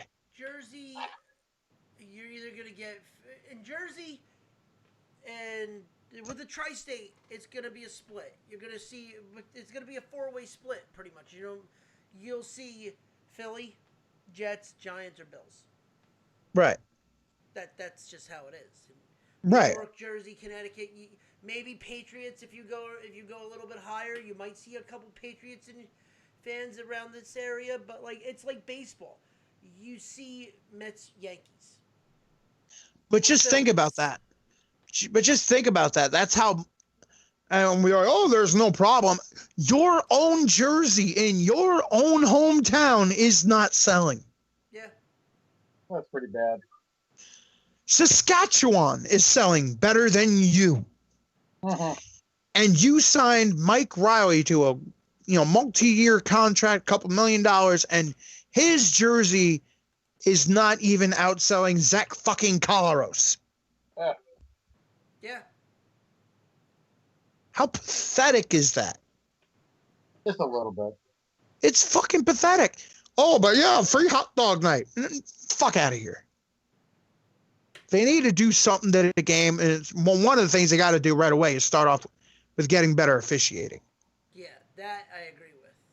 And if you have a brutal hit, rather than just be like, oh yeah, being picky and choosy about someone looking the other way. No, you need to do what Goodell does. A guy hits a guy in the helmet, automatically he's fined right off the bat. Maybe even thrown out of the game. And Goodell, and they don't even mince words about that. They're like, you're fined. You're fined. You're suspended. That's it. Unless it's like that egregious, and then maybe you might see a fight about right. it. But that, I mean, you're fined. You're suspended a game. That's it. Oh, you want to appeal? Have fun with that. You know what I mean? And the thing is, when appeals court looks at that, they'll look at the precedents, and the precedents is Goodell is like, oh, he hit him, he's suspended. He hit him, he's suspended. He got that, he's suspended. He has a track record. Yeah. Ambrosi doesn't.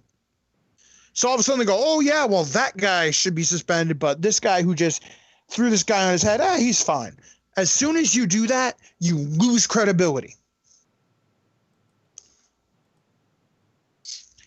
I mean that's the same thing with like Major League Baseball with the whole steroids thing. That's why Bud Selig left. Yeah. Yeah. Because some guys have steroids. Yeah, we're getting rid of them. And then all of a sudden there are other guys that are parking it. Oh, well, that's not steroids, it's androstenedione. That's fine. You know, and all of a sudden it became this whole thing, and Bud Selig all of a sudden, lost credibility. And now we have a more hard-nosed stance on it. Yeah. All right. Sorry about that. Those are my CFL points, and you can hear more next week on The View from Down There. The View from Down Here, which is an American's take on the CFL, where it's going to be unfiltered, uncensored, raw, and if you have a problem with coarse language, don't listen. 7 to 8, and then 7 to 8 before the Nerd Zone. Yep. Which means if you want to come on Zombie Man at 7:30 and give your opinions on us, more than welcome. Yeah, we'll see how that plays out. I really don't know that much about it. Oh. You guys know a heck of a lot more than that than I do. Hence why we're gonna have you watch a little bit of it. Yeah, Well, like I said, if I'm able to watch it, I'll watch it. That way I can add my stuff. But like I said, I don't have it, and B. Well, you take his. well, yeah, ESPN Plus is like $5 a month. I already got enough shit. I got 4 All channels right. I'm paying for now as it is. You do what I do. You take his. Yeah, there you go. Are we wrapping it up, or are we talking? We got UFC 239, and we have UFC predictions. Oh, okay. Oh boy. UFC 239, otherwise known as Knockout Row. Let's just There you go. get into the biggest knockout of the night. The fucking Masker knockout. Hold on, I'm bringing UFC up. Hold on. That was, I mean, I remember I even saw that, and that was pretty damn brutal. That knee shot. Oh, damn. All right, UFC 239 was a hell of a card, and let's go through the results. Here we go. We started off with Julia Avila, beating Pani Kianzad by decision, 3-round decision. And that was a good decision. It was a pretty decent fight. Yeah. All I got to say about that. Yep. Chance Recounter was just basically did nothing. Well, I don't know. He grinded Ismail Nardiev to a decision. Nardiev could do nothing. He was just taken down and grinded all the time. Shocking. Edmund Shabazian submitted Jack Marshman in 1 minute, 12 seconds. Doesn't get paid by the hour. Yeah, it was quick. Where are we at? Then the prelims. Perez versus Son Dongguang. Oh, Song Yadong Ding Dong Perez. Perez like went to throw a punch and bam. Ding dong. Ding dong, the witch is dead, huh? Yeah, ding dong, Song Yadong. Whooped them. Claudia Gadelia, in probably one of the most boring fights of the night, eked out a decision against Randa Marcos, and it was boring. Like, basically, it was 3 rounds of them circling one another, and maybe something happened, maybe, and you don't know. Yeah. It's just as boring as it sounds. Yeah. All right. Then we had Marlon Vera beat Nahin Hernandez by submission in 325. And then Arnold Allen basically dominated Gilbert Melendez Yeah. by decision. I mean, it wasn't even close. It was domination. And, well, you want to talk about domination, it's the next fight. Then we get to the main card. We start off with Michael Chiesa dominating Diego Sanchez. Apparently the crazy didn't work because as soon as they started locking up, Michael Chiesa just showed how fast he was and how good he was at Brazilian Jiu-Jitsu. He didn't submit him, but he got the decision. Yeah, you got the decision. So, kudos to Diego because he wasn't submitted, but he was dominated that whole fight. Yeah. And it wasn't even close. Then we had the first knockout of the main card. Jan Blachowicz retired Luke Rockhold. Yeah, he Was that the kicker around the world? No, that's next. This was Rockhold. This was the right uppercut, the right side, like hook uppercut. They just took. He looked like he got like just damn out. That was like the right. That was almost like the Bisping. Yeah. When Bisping knocked out Rockhold, it was like a right uppercut hook right to the mush. Oh. Yeah, done. Over. And Dana White said right after that, Rockhold needs to retire. And I agree with him. But yet but yet he's gonna have Uriah Faber fucking step into the ring. Yeah. Then we want the funk. Apparently Jorge Masvidal got all the funk he needed. As he just Askren went to shoot. Masvidal hit him with a running knee right into the shoulder. And that was that. And then it was hashtag you're dead. Oh, yeah, it was totally hashtag you're dead. By the way, did you hear the post-fight interview? He knew he was out. Oh, he did know he was out, huh? But he knew he was out. So those hammer fists that he threw that I was complaining about were not justified then. He said Masvidal said he knew he was out. Yep, the minute he hit him with the knee, he knew he was out. So those hammer fists that he threw were for what? To hurt him. Oh. Like, that's bullshit. Then you lie. If you knew he was out, you lie. But he said he went limp in my fucking arm. He went limp. He said he went limp on my fucking leg. I knew he was out. So I'm like, so those two punches that you threw after you knew he was out were for what? That was a receipt. Not when you're TKO'd. Not when you're stiff as a fucking board. That shit leads to permanent brain damage. You want the thing is, like, the fights have had histories of the receipts like that. Dan Henderson did it to Mike Bisping in UFC 100. Yeah, but you have guys like Mark Hunt who literally will, boom, bye, and just walk off. Those are like, all right, he's not hurting the guy, but he just delivered a hell of a fucking knockout to finish the fight. There you go. I don't know. Well, the thing is, Jorge Masvidal is not like the good, like, all right, when people say Jorge Masvidal's gangster, they're not lying. No, but I'm saying but to me, that is a dirty fucking fighter. If you're coming out and saying you're out, you know that he's done. He's TKO'd. And then you purposely throw those two fists. That's dirty in my opinion. But the thing is... Granted, Asker, great fucking sport about it, literally just tweeted out, well, that sucked. Yeah, Askren.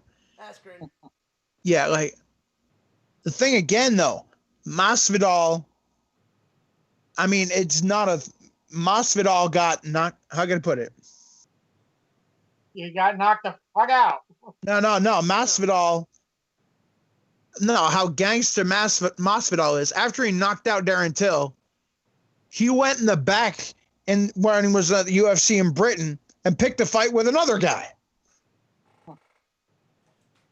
And there was a big thing about that. So Masvidal giving Askren a receipt after all the shit Askren talked. you know Like, what, oh though? yeah, Then he's I'm nothing, sorry. he's nothing, Then he's I'm nothing. sorry, the minute he gets knocked out and gets a receipt, he better not come out and bitch. There it is. That's really it. If I see him get knocked out next time, and he's bitching about getting a fucking receipt, motherfucker, you fucking deserve that. You're a dirty fucking fighter. You're number 2 on my shit list. God damn. Yeah, well, number 1 is still your fucking champion. Well, the thing is, all right, I get you hate John Jones with his past, but he's put that behind him, man. No, here's the thing. Jones in the ring, I will never fucking deny he is an amazing fighter. So maybe he's 1-1A. That's the best I can say right now. In the ring, Masvidal's a fucking dick. He needs to get a fucking receipt. Jones, I respect what he does in the ring. His shit outside the ring, on the other hand, oh, you're a fucking moron. Well, the thing is, Jones hasn't done that anymore. He's like, I'm done with that. Luckily, he's clean, but I'm saying his outer ring shit, I can't. The fact that you fucking ran from a hit and run and then got busted for coming back because you wanted crack out of the glove compartment still fucking gets me. Yeah, the thing is, that was years ago, and Jones was a kid. Well, years ago, but the fact that Dana White didn't kick him out or He got suspended. No, he didn't. USADA suspended him, not Dana White. USADA suspended him, and they also sent him to rehab. Yeah, but Dana White didn't suspend him. There's a difference there. Dana White let him slide. USADA got him. There's a well, if USADA gets him, that's that. I mean, if you got USADA gets him, like. But here's the thing: Dana White will be you know this. You've seen it. Dana White has been very vocal with certain fight. Oh well, he needs to retire. Well, no offense. Like, you're letting a 40-year-old man step back in the fucking ring who has no business being there. My God, you are all about not having Uriah Faber make his comeback. Hate Uriah Faber. I mean, he was my shit list before Jones ever was. I could not. I don't know. He just, something irks me about him. He's one of those fucking hippie bitches. When he was, How do you really feel? I hated him in Strikeforce. Let's put it that way.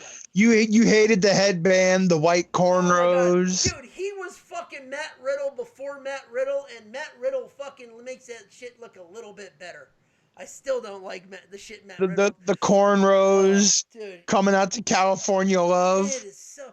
Yeah, he tried to literally be the Huntington Beach bad boy when, I'm sorry, Tito Ortiz in his prime could have knocked him out. Wait a minute, he was known as the California Kid. No, what I'm saying is then he started using the Huntington Beach bad boy. Like when well, he really wasn't trying to be the Huntington Beach bad boy. He was just a wrestler who talked. I'm saying when Ortiz retired, he started using that. I'm like, yeah, Ortiz could have killed you in his prime. But now he's fighting. He's the California Kid. But now Tito Ortiz is fighting Alberto Del Taco, so who the fuck cares? Yeah, how about that one, huh? Yeah, John, all right, did you hear about this? John. Yeah? Did you hear about this? No, I didn't. Freaking Tito Ortiz is fighting Alberto Del Taco. Oh, that. Oh, yes, I did hear that. That's going to be a joke and a half. I hope he comes out with a wrestling mask on. Then all right. So, I mean, Masvidal, if there was a receipt. If he gets a receipt. If I hear a bitch, I'm going to fucking come right back on here and be like, yeah, motherfucker, you kind of deserve that. Well, it's going to be welterweight, so he's either going to probably fight Whitaker or Adesanya next, and Adesanya might give him a receipt. Oh, well, Adesanya's going to be, that's going to be a fun fight if it's Adesanya. Wait, welterweight, sorry. Is that, well, that's middleweight, my bad, I'm thinking. Welterweight, hold on, keep going, I'll find it. Yeah. All right, in the women's bantamweight division. This was a fun fight. All right. Amanda Nunes basically knocked out Holly Holm and Holly Holmed Holly Holm. Where if you watch Ronda Where if you Rousey watch how lost. how Holly Holm knocked out Ronda Rousey, Right. Amanda Nunes did the exact same thing Also, she Holly Holmed her. with a head kick right to Holly Holm's face. Over. Good night. Good night, nurse. In other words, huh? Yeah, Amanda Nunes also like dominating that whole fight though. He'll probably fight. What is it? Tyrone Woodley. Oh, Kamaru Usman. All right, Yeah. Kamaru Usman. Yeah, Masvidal. He'll probably fight the winner of that fight. Well, Masvidal Usman. I mean, Usman's not gonna be dumb like that and go for a shot like how Ben Askren did. Because Ben Askren, he is a little bit of a dick because he's like, yeah, well, I'll just use my wrestling. I don't really need to do anything else. I could just use my wrestling. And Masvidal was like, nah, you can't do that to me. I'll use my wrestling. Oh, no big deal. And then finally, oh, okay. And then, Askren talked a bunch of shit about Masvidal. So he did get what it was, what was coming, even though it is wrong, but that's the fight game. Yeah. And then in the main event, John Jones defends his light heavyweight championship by decision over Thiago Santos, but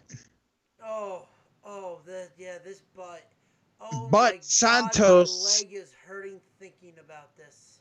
But Santos in the second round tore his ACL, MCL, and PCL. And meniscus. Damn. He literally tore his entire fucking kneecap was torn. Oh, damn. Yeah, Ronnie kept saying, shoot. I'm like, why shoot? Because the guy wouldn't, because all of a sudden that weight is gone. Yeah, but I'm saying I'm surprised he didn't clinch him. Like, I'm surprised he didn't start dirty boxing. Well, he didn't have to because because basically his game plan after that was like, all right, just stalk him down, make Thiago walk on it, and then every once in a while I'll hit a kick right to the knee. Dude, the fact that he had to fight, which is what he did, and I'm like, that is on a blown out knee. Yeah, and then the thing is, he made Thiago Santos walk and like jog around the goddamn octagon, and every time he stood up, whack, he got a foot right to the knee.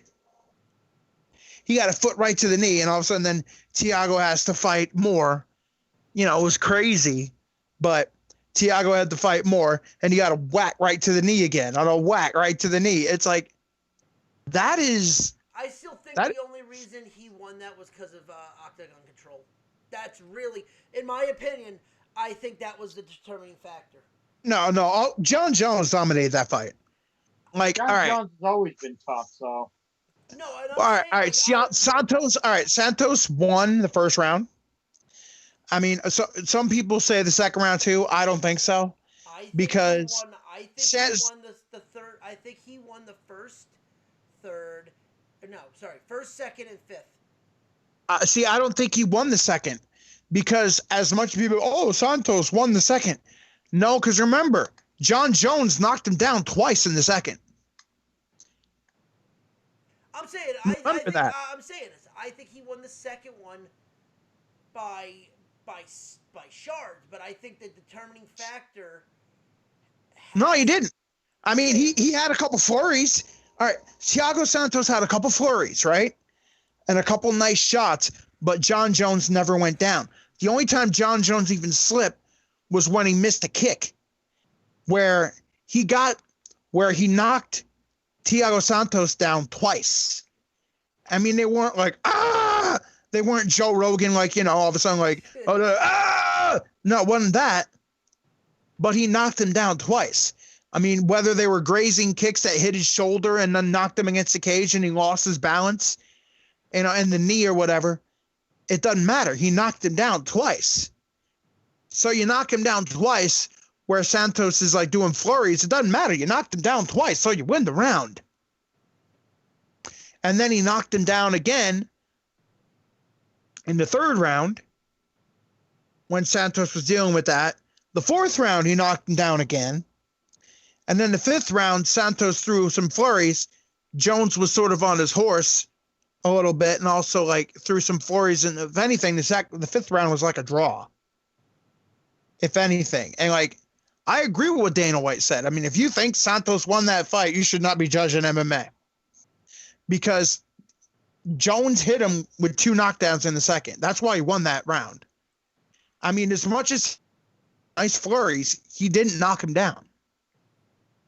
No, I mean, again, in boxing, like I said, I have a thing. I think one of the reasons because he won Octagon Control. I think they split the other 2, and he won Octagon Control. well, he won Octagon Control, but he also knocked him down the most. I'm sorry. Jones knocked Santos down 4 or 5 times in that whole fight. Santos knocked Jones down none. Now, I don't know about you. I know MMA is a weird sport, but in boxing, you knock the guy down 5 times in a fight and it goes to decision, guess what? You won the fight. There you go. As much as takedowns and Octagon Control and, nice flurries, nice significant strikes matter. If your significant strike knocks the guy down, even though you don't run around and do the hammer fists right away or whatever and try to finish him, is if you let him get up on that knee, even hurting it worse, that's brutal. Yeah. That is brutal. And then you knock him down. I mean, he knocks him down 4 or 5 times in the fight. You knocked the guy down 4 or 5 times in the fight, even though Thiago Santos got right back up. You knocked him down 4 or 5 times. It's not like a takedown. A takedown, you do it. It's like, all right, I'm going to take you down. Then you get back up. That means who gives a shit?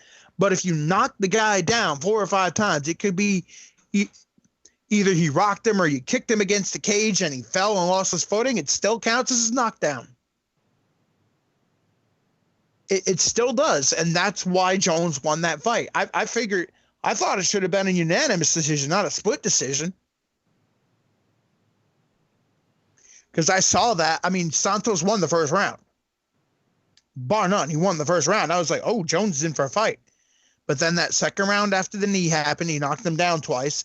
Then he knocked him down twice again in the 3rd. I think he knocked him down one more time in the 5th. Not the 5th, I mean in the 4th. And then the 5th, they had that stalemate. You knocked him down 5 times. You won the fight. Unless he knocks you out or knocks you down 6 times, you won the fight. Regardless. Okay. Yeah. I'm just trying to pull up. I got it right here. All right, let's go. Let's get this. Start bringing this into the station. We've been going at it. All right. We've been going at it for 3 hours. Sorry about that. Yeah, and I've been yelling at my freaking computer. All right. And you know what I finally did? I finally downloaded Skype from Chrome. Fuck the Microsoft Store. The question is, does it work? I don't know.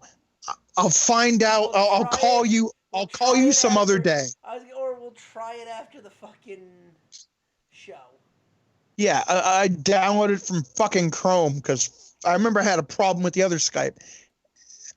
Anyway, we'll try it after the show. We'll try it like another day or something like that. The best Because, MMA all right, fighter goes we have to Benito Lopez versus Vince Morales. All right. It's a bantamweight fight. I don't know. I think they said Lopez. Lopez is the favorite, minus 140. All right, we'll roll with Lopez, whatever. I mean, Morales could win just as well. I wouldn't bet on this fight. It's a toss-up, pretty much. All right, then we have Vivian Renata Sousa taking on Brianna Van Buren. This is another one that's a toss-up, minus 125 to minus 105. The funny thing is, all right, Van Buren is giving up 6 inches in height and a reach. Van Buren's 5 foot. But is she a wrestler? All right, sorry, 2 inches of height. Sorry. Brianna Van Buren is 25. Sousa is 28. She's 5. All right, Sousa's 5'2". Van Buren's 5 foot. She's given up an inch in reach. Wow, ESPN really is fucking placating this. Sousa's, they have here. Sousa's 5'5", Van Buren's 4'11". Jesus Christ. Yeah, they have this right here, 5'2", 5 foot. I think Google's wrong. Yeah, but Van Buren's given up a lot. Yeah. Well, what is I mean, Van Buren? Is she a boxer or is she a wrestler? I think she's a wrestler. She's a wrestler. Ooh, that might be interesting. I could see Van Buren trying to grind one out.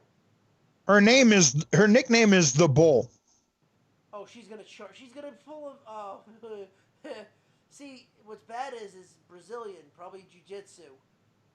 Brianna the Bull Van Buren. She looks like freaking Bianca Belair, but without dumb hair.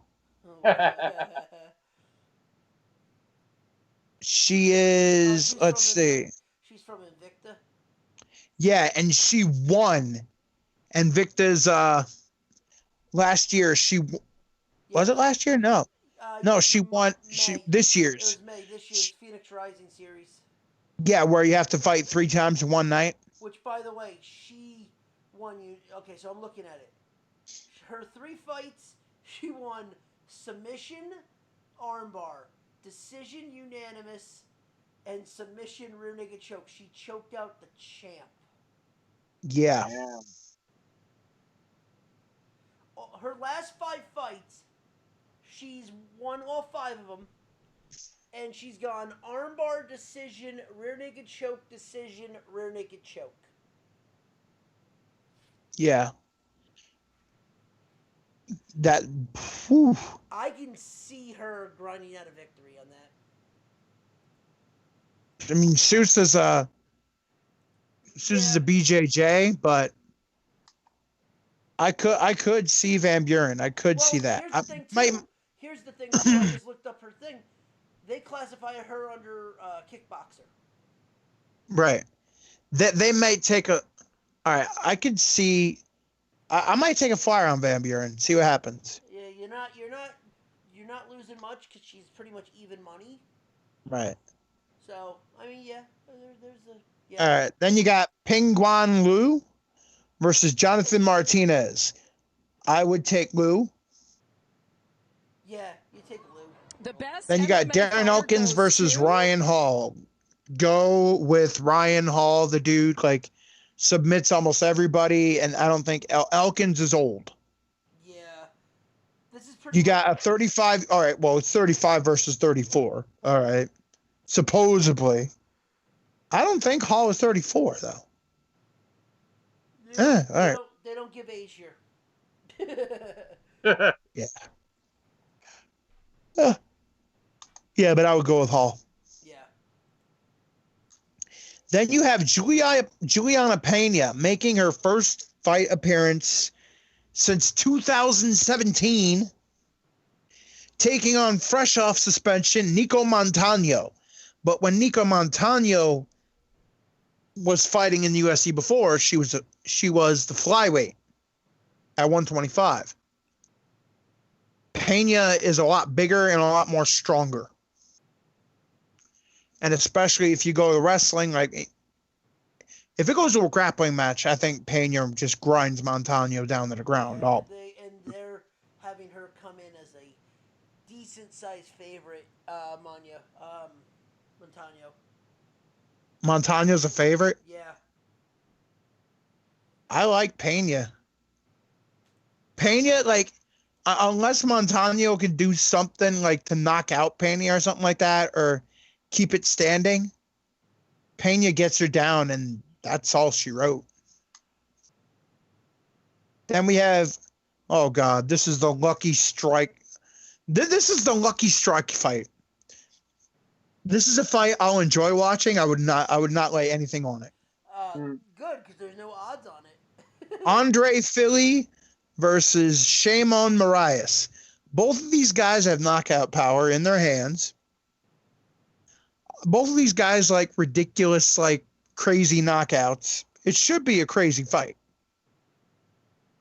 Yeah. Then we got Mike Rodriguez versus John Allen. I'm taking Mike Rodriguez. Yeah, I agree with that. Then we move on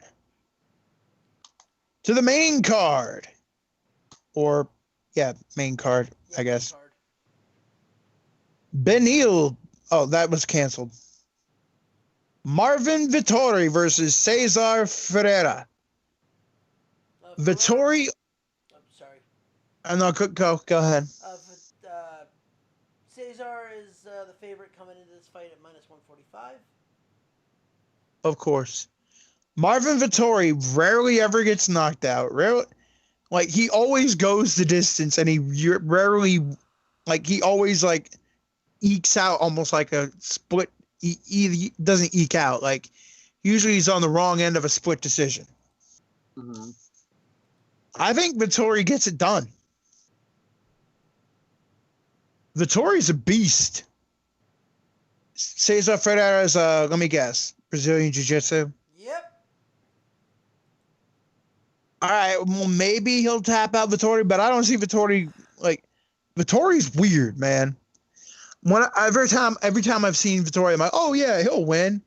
I'm like, oh, yeah, he'll get knocked out. Though somebody will knock him out, Vittori just keeps coming at you. Mm-hmm. All right, then we have Carl Roberson versus Wellington Turman. There's a name. Oof. I really don't know who. If I have to pick this fight, I guess Carl Roberson. I don't know. And he's probably the dog. No, there's no odds on this. Then we got Josh Emmett versus Mirsad Bektic. All right, Bektic is 28, 5'7", 70-inch reach. Josh Emmett's 34, 5'5", and also has a 70-inch reach. Wow.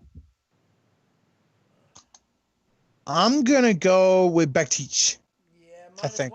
-165 favorite. Then we got in the co-main event, Uriah Faber. Heavy, by the way, heavy fucking dog. Versus Ricky Simon, 40 versus 26. Damn. Ricky Simon, -325 favorite. He's a heavy favorite with Uriah, but +265. Yeah, give me Ricky Simon. Then we have, oh man, this is going to be a fight. Jermaine Durandamy in the bantamweight division versus Aspen Ladd. All right, before you make your pick, guess who the dog is in this? Probably Durandamy. Yep. Durandamy was, well, it's deserved, because Durandamy was a flyweight champion. And now she's stepping up to 135 to face on up-and-comer Aspen Ladd. Aspen Ladd's undefeated. She has a hell of a ground game, and she also has a hell of a striking game, where Jermaine Durandamy is a little old. Really old, actually, compared to this. It's 9 years difference. Durandamy's 35. Ladd's 24. So with that right there, I think Ladd just going to have the motor to go. Yeah. And Durandamy going to try to keep it standing, going to try to do that. But the thing is, Ladd likes to strike too. And Ladd's one of those grunters that strikes. The ha! Ha! Yeah, so, but as we've seen before in the UFC, when it's an uneventful fight, sometimes shouting does win the fight. Yes, we have seen that.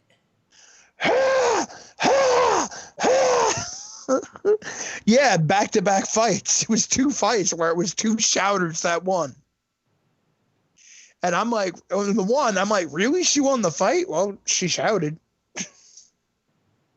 She shouted a lot. I don't know if that adds to winning the fight, but I guess it does. So whatever. Oh, what was one other thing I forgot? Oh, in the PFL fight series. Yeah, I saw this. Yeah, this girl, she did not make weight.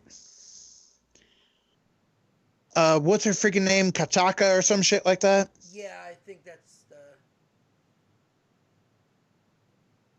Yeah, she missed weight. So therefore, not only is the fight not happening,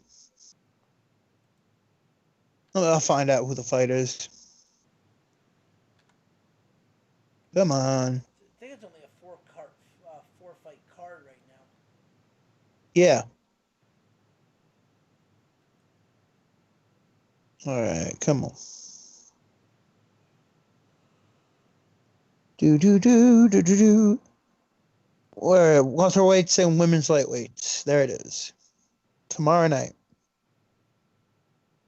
In Atlantic City, New Jersey. Yeah, that's where it is. It's in AC. I don't know why they're fighting on a Thursday, but That's what they do, man. It is what it is. What are you gonna do? Kayla Harrison versus Morgan Freer. Tickets are cheap. And Bobby Joe Dalziel, Gina Fabian. Man, they took her off the card already. Yeah. Shit. Yeah, Zane Jabaka or some shit like that. She missed weight, and it was the second time she missed weight. Therefore, they have thrown her out of the PFL. Yep. I mean, that's not even you didn't make weight. You know, like how in UFC you didn't make weight, so you get a purse hit, but you still can fight if your opponent chooses to fight, which usually they do. Yep, it's more like hit the road, Jack. Yeah, no, it's not like, oh yeah, well, this person's not gonna move. The person moves on automatically, but she can fight if she wants to. No, they're just like, nope, get out of here, bye. Bye, Felicia. Goodbye. Yeah, bye. I was like, God damn, that's harsh. Bye. Yeah. All right. That's all I have on the UFC. All right. Quick bet. Who do you guys like tomorrow with the start of baseball coming up? Astros or Rangers? Astros. Yeah, I kind of agree with that. Yeah, I like the Stros.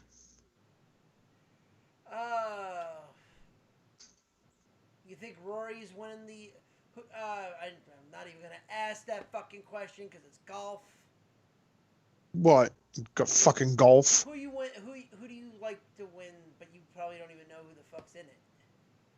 I have no idea who's in it. Rory McIlroy. There we go. Roy's the Tin Cup's the favorite. Yeah, Roy McIlroy. There we go. Rory McIlroy right there. Woohoo! All right. With his Peach Marin, it's his fucking caddy. I'm not. Come on, man. I don't watch fucking golf. I know, but hey, it's at least I'm not asking you who's gonna win the John Deere Classic. I'm not 60 yet, dude. My God. Hey, it's a major. It's the only reason I care. It's fucking golf. It's a major. Golf. I mean, come on. It sounds like you have something in your throat. Hey, at least I'm not asking you about tennis. Oh, God. Yeah, Let's not go there. Exactly. Fucking tennis. Fucking Serena. Yeah, it's like, who's going to win in tennis? Who gives a shit? Who's got the It's fucking tennis. For the women, who has the largest orgasm scream? Oh, God. On that note. Yeah, but good night, everybody. Yes, ladies and gentlemen, this was the Nerd Zone on the Nerd Report Network. I am F. Wait, was that in Twitter? Was that on Twitter or that in the chat? What? Who has the loudest orgasm scream? No, because goddamn it, Serena sounds like a fucking guy when she fucking screams. Oh, that's the grunt. But that's what I mean. Like, who's got the loudest orgasm scream is just how they, the fucking grunt. Oh, you want to see some grunting? Wait till Saturday night, man. Aspen Ladd is gonna grunt her way to victory.